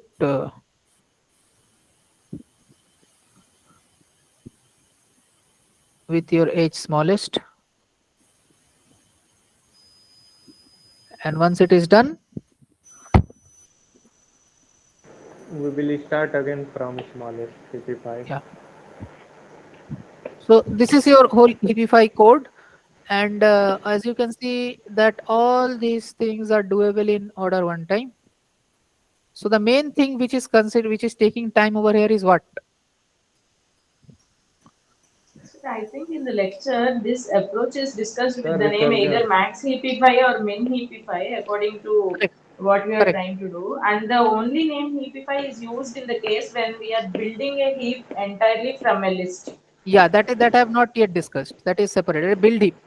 That is separate thing, Yeah, right? that is discussed with the name Heapify, and we are confused with when you said time complexity of Heapify. So that will be order n, and here if it is max Heapify or min Heapify, then it will be log n. Yeah. It is max CP5 only. You see the code, na? Just forget about the names. If you see this is the code, then what is the time complexity, Yes, yes, right? So actually not max. This is min Heapify. Sorry. min Heapify. Yeah. See, names will be different. So if you see Corman, it would not say that when you are creating the heap from array, it would call it as build heap in Corman. Okay. And What is CLRS it or called? with build this build heap lots. build heap method. Okay. Okay. So you see most of the places, even if you write, let's say some standard examination, build heap is the method name that we refer to call to make a heap from array, and that is order in time. Okay, and Heapify is generally, I'm telling you why, because in algorithms, the convention is to follow Corman book. All the places, if you check any exams in India, you check any exam all over the world, you will always, you see MIT OCW videos everywhere, you will see the naming convention is followed according to the book used Corman. I mean, the whatever is there in Corman. Okay, so whatever I am discussing in the live session, they are according to the Corman's convention. But there might be difference in lectures and these kinds of things are there, so that's not an issue. But you just see the code. You have the code in front of you. Now you tell me what is the But type will of be this code. specifically asked, right, in the exams when they ask, In the not exams, just like. no, in the exams, if something is asked specifically a particular algorithm, we will give the code snippet. Okay, you will never confuse. Don't worry about that. You don't have to remember code and remember the names. Such a situation will not occur. Okay, we will give you the snippet. Uh, Fine. So how much time does this whole pseudocode take? I've already written order one, but we know that it is min Heapify, then it would take you order login. Sir, So it where is is based on root and smallest difference, sir. Recursion, you are doing Heapify. recursion, right? The answer is Because vector recursion. is, sorry, Yeah, we are doing the Heapify with n elements to start with, but then when we correct. end with, do a recursion with one less. Yeah. So So recurrence this relation, yeah. this part is taking your order login because of the recursion. It is, although this whole process is order one time, but this order one operation you are repeating how many times? That is basically number of times your element. I mean, so basically that is equal to the height of the heap, because Heapify may take the root element which you have placed from the last to the top and take it to the bottom level, right? It might so happen that the min Heapify operation can take the swapped element from the last, that this swapped element, it can take it to the last, I mean from top it can take it to the bottom by I mean swapping it multiple times. So how many times are you swapping it? I mean at most how many times are you swapping it? It can go from the root element to the leaf element. So that is basically the number of elements on your, basically equal to the height of the heap. Height of the heap is what? Order of log n, right? So because the heap is why order of log n, because it is, heap is an almost complete binary tree. Since it is almost complete binary tree, therefore its height would be log of base 2 into n, not into, basically log n base 2. So this is the height of the heap. Therefore the recursion can happen log n times. So into the time of each recursion is order 1. This whole thing. It's just one sec. You said heap is a complete binary tree. It will always be All, complete. almost complete.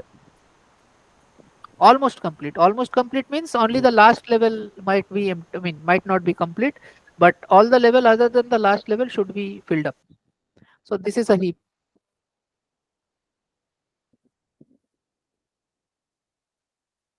So this is a heap. See, this last level is not filled up. Here we have the empty space corresponding to these areas, but I will not consider that, right? So Okay. but Almost if I, log in. yeah, so if I delete this one, then it's not a heap at all. Then it is no more a heap, because last level is this one, leaf level, but this one is not the last level. So this should have been completed. So I must put a node over here. Now it is a heap again. Okay. So as you can see, therefore it would be log n. I mean around log n, order of log n base 2 into order 1 time for this. So Heapify algorithm takes you, min Heapify algorithm according to the lecture's wordings, min Heapify algorithm or max Heapify, any one of them would take you order log n base 2 time. Okay. So it's intuitive, right? Because when you're deleting the root node, that's the worst case because you're deleting Yeah, the minimum element. So that is going to create the maximum disturbance in the heap. So you have to go through the entire swapping business, and correct, maximum number of swaps will be the height of the heap. Worst correct. case. Yeah.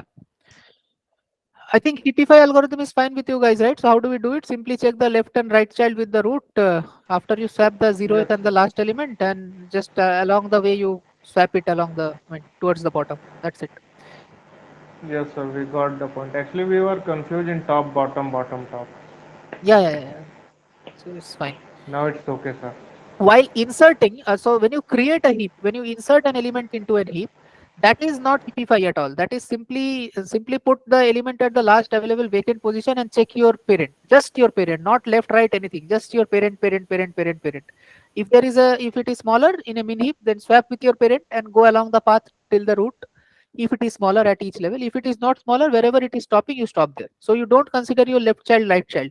In Heapify, you consider left and right child. In insertion of an element into heap, you do not consider that. You move from bottom to top in insertion, but that only happens with the comparison with your parent, right? And that is essentially the reason that in the previous question that we discussed, that which of the element can serve as a last element, we only went through that one path, right? Only one path. If left and right child would have been considered while insertion into an heap, then 39 could also have been, it could also have been one last element, because 39 was located on one right arm, right child. So if I would have considered left and right child while inserting element into heap, then 39 can also end up on, in the insertion process, 39 can be a last element and end up in the right arm as well. I do not consider any other siblings, only I consider all the parent along the path to the root, and that's why while insertion it works, that question works in the way it works. Okay, fine. So don't confuse Heapify with insertion and element into heap. Insertion and element into heap does not use Heapify.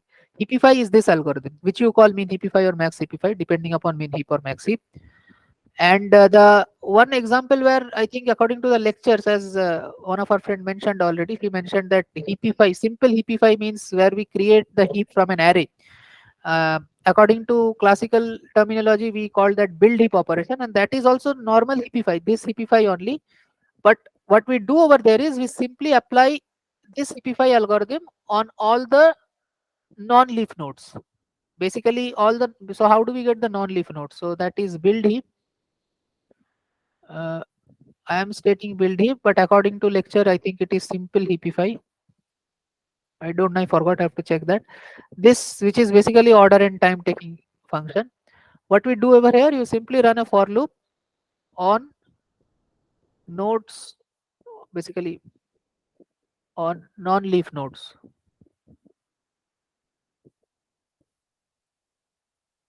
And inside this for loop, you node, let's say non-leaf node I, then you call Heapify I.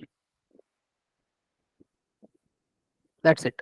By the way, how can you, this is your whole algorithm. So as you can see that Heapify takes log n time, and you are running it on all the non-leaf nodes. Now, non-leaf nodes are basically order n by 2 in any nearly complete or complete binary tree. The number of leaf is equal to the number of internal nodes. So basically, it can be n by 2. So now you can say that this is therefore n log n. But the thing is, this is not n log n. This is what I told. The algorithm of build heap or Heapify, it gives you order n time. This is the correct answer. It's not n log n. It's order n. But just by mere inspection, it looks like it should be n log n.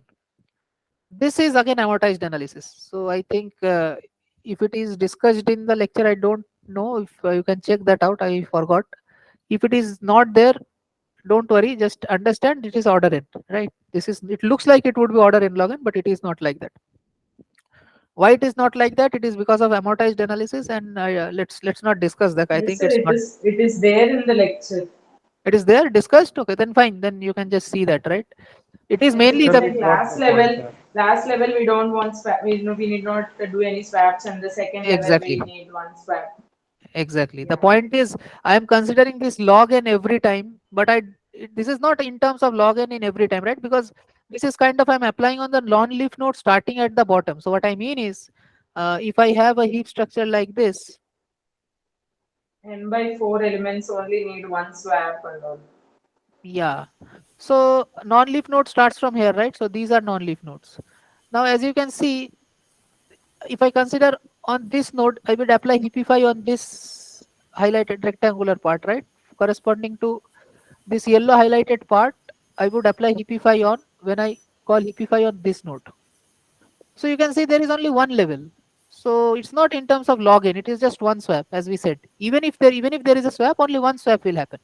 So as long as we are quite near the bottom area, there wouldn't be that many swap. for when we go towards the top area, then only there would be some swaps which can take order log n time, because then the swaps which would happen over here would take this much time to come to the bottom, right? So the log n factor comes into action when we go towards the top points, but towards the bottom areas we don't consider log n, right? So But this as is you the go towards the top, the number of nodes decrease. yeah. Yeah, so that is the amortized analysis, the average out, aggregate analysis. That every time I'm not taking the equal time, I'm averaging it out. So if you do that, there is a proper way of doing that. In the lecture, you can see that, and in Corman also it is given properly. So, but that's a theoretical discussion. So now I'm not doing that now. So if you see, You by can doing do that, we will get order so we in can time. do expectation, right? Log x, if we do, it's like a probability, right? It's expectation of a PDF. So we have Ah. studied in stats already. Uh, yeah, maybe, but yeah, you can do it as a PDF. I'm not quite sure about that, but it's kind of a yeah. Maybe it's a series. If you do a series summation, you will get it actually. If you just Yeah, jump, yeah, right? It's a yeah, series. yeah. If you do discrete actually, because your each step is it's like a sum of a GP where your common ratio is Exactly. yeah. It's kind of that. So you just have to take a term common out, and you will get a summation series, and then you can just get that. It's basically order and it come. It's basically same thing, you know. If I make it infinity, then it becomes 11. I mean, Yeah, it's like Riemann integral or whatever. So same thing. Yeah. So what's important is not the mathematical part. That is fine anyways. That is required, but you should have the idea why it is not n log n, when why it is n. The idea is this: that when we are towards the bottom part, I am not taking Heapify. Heapify is not taking a time in terms of order log n, which is basically the height. It is taking much lesser time because I am having very little amount of subtree, I mean, beneath me when I'm at the lower levels of the root. Lower levels of the non-leaf node. When I'm going to the higher levels of the non-leaf node, then only one or two iteration might so happen that they would swap the value till the bottom, and that would take order log n time. So that's why amortized analysis is coming into action, and that's why we are getting order n time. Right. So the build heap operation is order n time. By the way, so how do we get this thing? That non-leaf nodes? Non-leaf node we can get by simply doing size by 2. Okay, size minus 1 by 2. I think you have to use the floor value. You can check the boundary conditions. So all the nodes starting from size minus 1 by 2 to 0 are basically non-leaf nodes of the heap. Okay, so you can start from size minus 1 by 2 to 0 index, I mean. So all the a, if you put it in an array A, so this h of, let's say h is the heap array, basically the array in which you want to convert into heap. So you run an h of the size minus 1 by 2 from this index to the h of 0th index. You run the Heapify algorithm, and that's essentially your build heap operation. Fine. So another question with respect to heap: if I want to find a successor element in a heap, how much time will it take? So if I give you an element, let's say 36, right? I give you some proper element, some number, and I give you a heap, and I ask you that what is the immediately next greater element than 36 in a heap. So how much time will it take to find that? Later in the Log n. sense it's child or its next right element. Or I don't know. I just asked you. Sir, Tell me. what is the question? Question is, there is a heap given to you, and I give you a number x. I want you to find that the successor element of x in the heap. Suppose x is there in the heap. I want you to find the very next element greater than x which is present in the heap. Sir, log n time, sir. Log n time. Anyone else? It's a max heap or a min heap. Let's say max heap. So And I want you have to take all the elements in the heap. so all the elements I need to check. I have given you one element, right? So I have given you the heap. I have given you an element x, and that x element is already there in the heap. All I am asking you is to find the element which is immediately larger than x and which is present in the heap. So from the heap, give me one element which is just larger than x.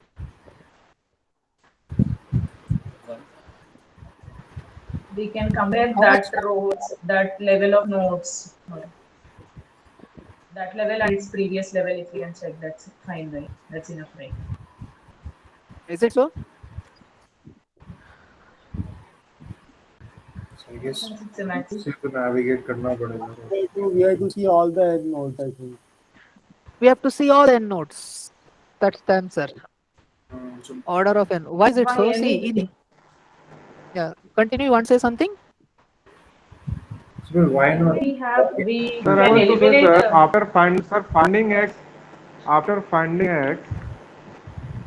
we could traverse left to right. No, means if we are getting in between answer. Does that mean that does it have any relation between siblings? Uh, the only relation is means that is less than their root node. Correct. But does that mean that you can travel from left to right?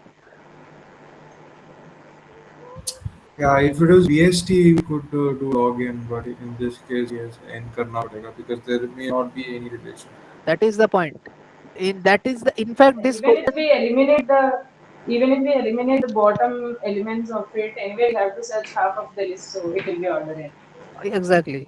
Whatever you do, you have to search at least half of the all the elements in the heap, right? Because you can eliminate all you can Yes. do is you can eliminate the bottom part.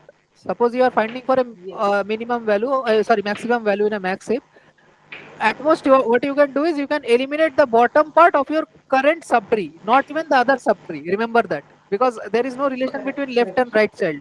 So not even the other And subtree you cannot eliminate. what if my element itself is the last element? Then I'll end up order of n. Exactly.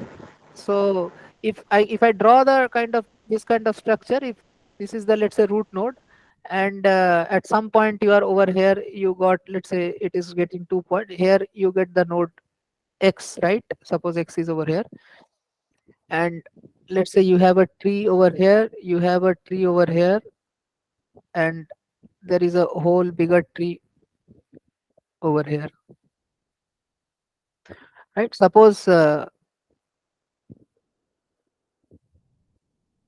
this is the way this things looks, and I'm asking you to find me a number which is just greater than x and present in the heap, and this is a max heap.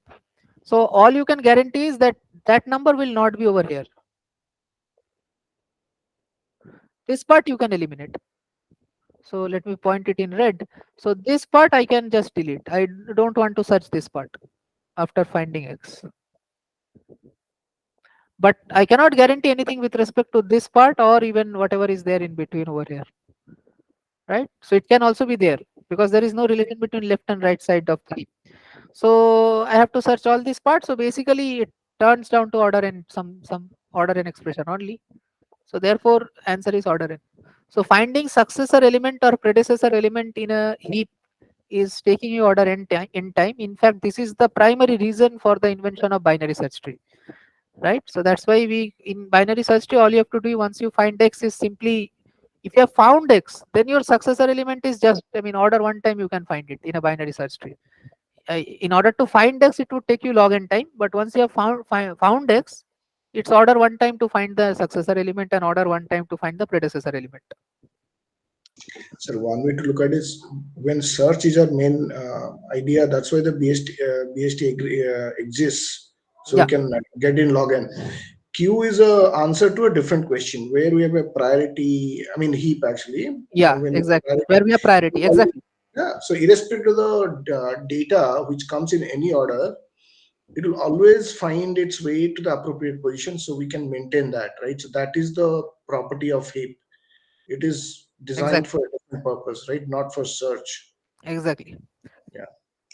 And another thing now, so for the summary part, one important point that I want to discuss again over here is in order to distinguish where to use heap and where not to use heap. So some places we think that, okay, let's use a fancy data structure. You may basically making it more complex on your side to work with it. At some places you don't think and simply use basic data structure because even it doesn't come to our mind that, okay, simply use a list and that's it. But if you use a heap in those kind of areas, it would give us advantage. So where to use and where not to use, these scenarios are very important. And I think I discussed it once, that where to use a sorted array and where to use a heap, right? So that is essentially the point of week 6. If you have, like we have seen in Dijkstra's algorithm or Prim's algorithm, in week 5 we just simply use a sorted array, right? We are finding the minimum from a list, and that was taking order and time, right? So that is fine, but Heap would do it in log n time. So, but so Heap is doing a better work. So Uh, another thing also, so in the sorted, when the array is fixed, your data is fixed. The data is not dynamic; it's exactly, constant, exactly, right? Whereas exactly, in case of a heap, you have a customer waiting in the bank. You don't know exactly. when the customer is going to come, right? So Correct. data is dynamic; it's not static. So array is not the answer for that. Correct. But if the data is static, then array is better because you get the minimum element in order one time, right? In array, if the data is static, that is there would be no further insertion into the array. So if there are no further insertion, there is no worrying of order and time because array insertion, sorted array insertion would take you order and time. So if you do not have any insertion, all you have to do is simply take the minimum element, the priority element, which basically heap does is gives you a priority element. So in array, if it's sorted, then you don't have to do anything. It would give you in order one time, right? But the thing is, the problem occurs when you use dynamic data. That is, the data is changing. It's new elements are being inserted. In such kind of scenario, since array insertion takes order and time, therefore we should not work with. Because let's say there are 5 insertion and 5 I mean finding minimum element. So 5 find minimum will take 5 into order one time, but 5 insertion would take 5 into order n time. So your overall would be more towards order n time, right? Order n is very much high. But in heap, if you use your Basically, insertion we and need to find check the time exactly, complexity for insertions and whatever operation we exactly. are interested in. Exactly. That's why when you actually design a software in organizations, there would be something called the software specification report, okay, or software requirement report. There are multiple stages of planning, which is basically the software engineering subject, which is also there in your syllabus, I mean, in your curriculum. So in software engineering subject, we will learn that before preparing the software, the business for which you are preparing, you guys discuss that that business will give you all the requirement, the client requirements. Now on that basis, you will understand once that business they would tell you in terms of their own business language, right? Now the people over in the company, they would at first convert that business requirement into the programming part. So what it means in terms of program. Now once you do that, you would understand that this software would be this kind of operation would happen in a more frequent manner in this apparatus, I mean in this software. This kind of operation would be happening in a more let's say at a large scale fashion in this particular software.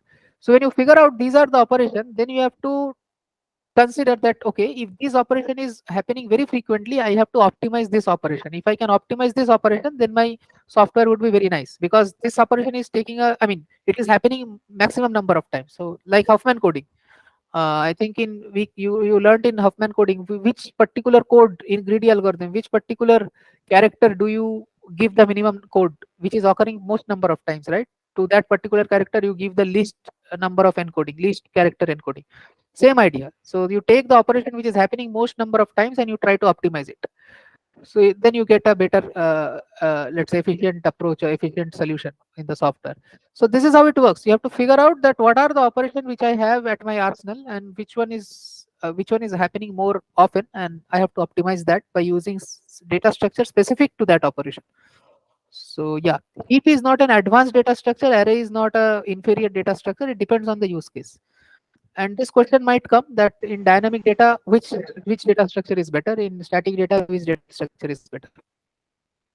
So that is one point. Nothing else is coming to my mind with respect to week 5 and 6. I just lost your Uh, voice. You just said dynamic data heap is better, right? Correct, because in dynamic means you will again have insertions, right? Keep inserting and deleting. Yeah. So if there are insertion, then array would take order n time in each insertion, but heap would take order log n time. That's the point. Array means you mean sorted array. Sorted array, yeah. Even if you use a unsorted array, it is anyway order n. But if you use a sorted array, it seems like we can do a binary search and do the insertion. So binary search will give you position. So if I have to insert a particular At least element, deletion will be easy. yeah, finding the position to insert a particular element into a sorted array takes log n time by binary search. But the insertion process would need you to shift all the elements, right? Process takes. So that shifting would take order n time. So it doesn't help. Yeah, So fine. thinking about the question you asked, if you got n vertices, I think It's actually going to be exponential, sir, because for every position you have two choices because there's no relation between left and right child. Yeah. So there are n minus one positions to fill. So for But every position, I have two choices. there is a constant which is your proof node. So every parent will put a constant. Left and right child, there is no constant. So there would be exponential kind of idea. But Right. again, it would be limited by the parent-child relationships. There is a Yeah. constant over there.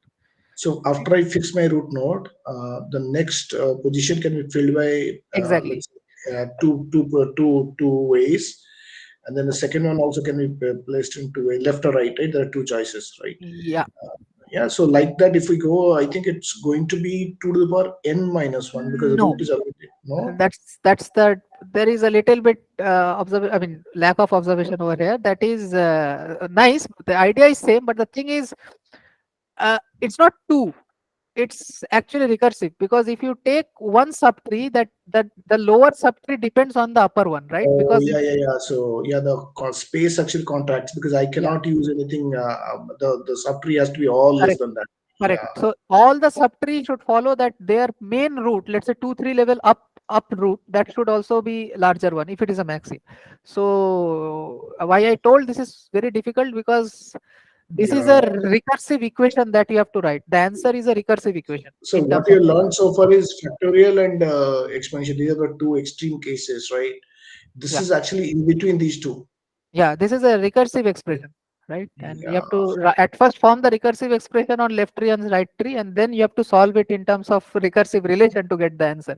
It's a bit difficult. Anyways, so think of it if you have time after your exams. Sure, sure. Okay. Anything else? Anyone? Any So, particular question?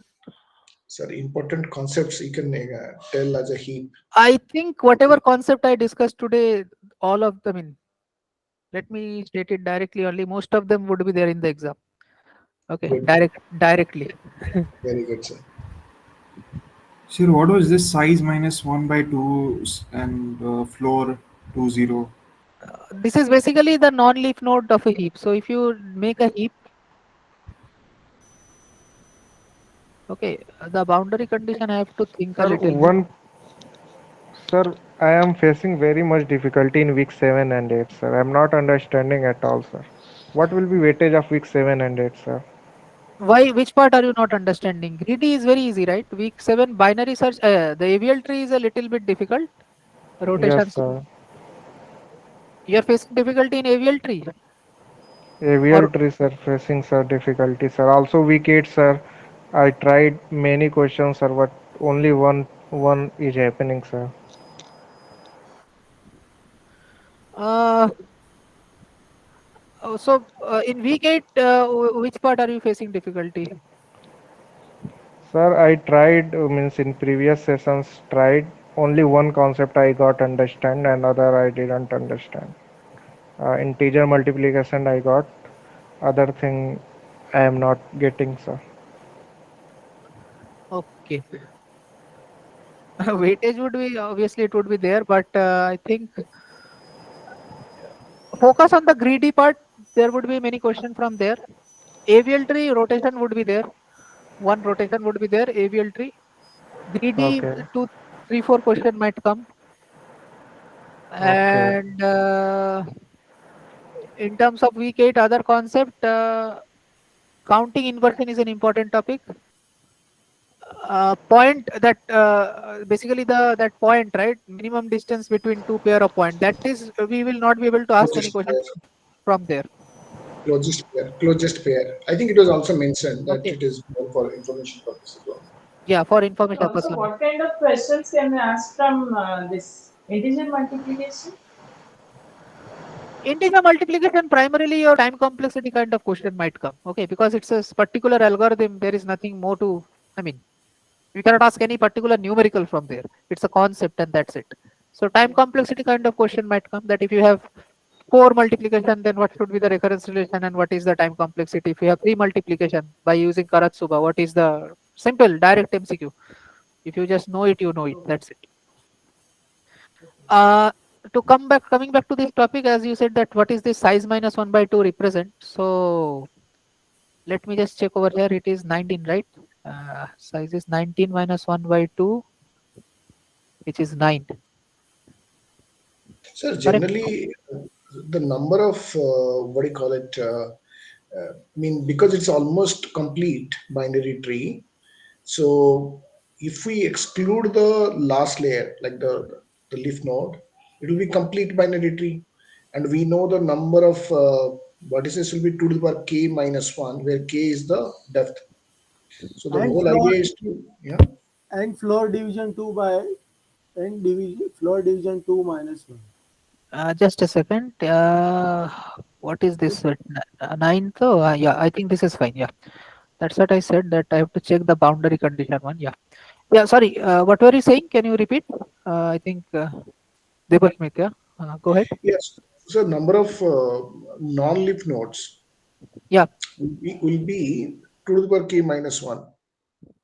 Yeah, that is fine. What I'm trying to say over here is in a mostly complete binary tree, or even in a complete binary tree, the non-leaf nodes index starts from your total number of nodes, basically size by 2, floor minus 1, this expression. Yeah.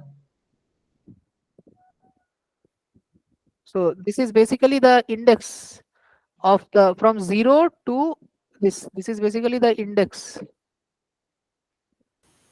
of And you have to go in reverse order only, no, sir. We have to go in reverse order only. You cannot go from 0 to size minus 1. that is in the algorithm we have to do that, but this is the index. It's an independent idea. That's what I'm saying. Yeah, in the algorithm you have to do it from size by 2 minus 1 to 0, right?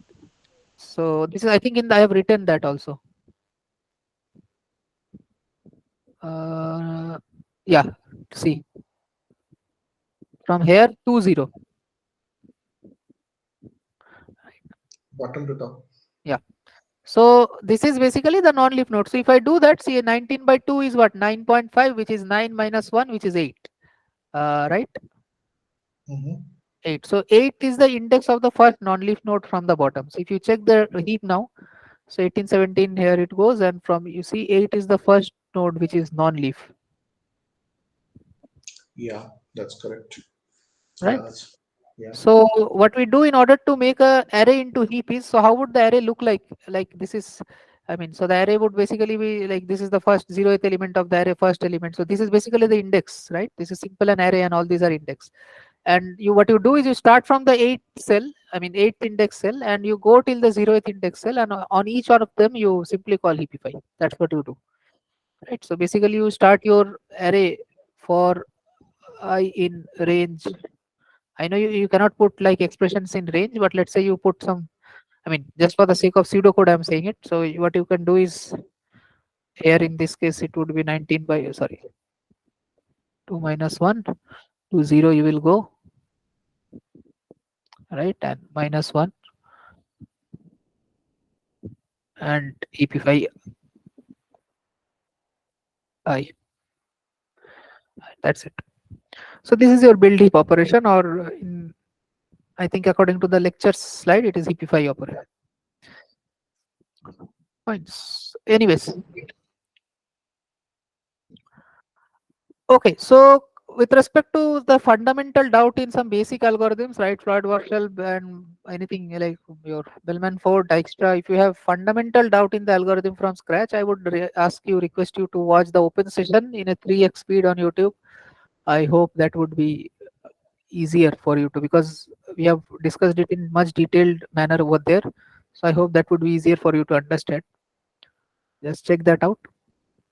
And whatever concepts we have discussed today, I think for week 5 and 6, it's ample if you just understand what we discussed in today's session. If you know all these topics or understood whatever we have discussed, then I think there would be no other question that you cannot solve for week 5, 6.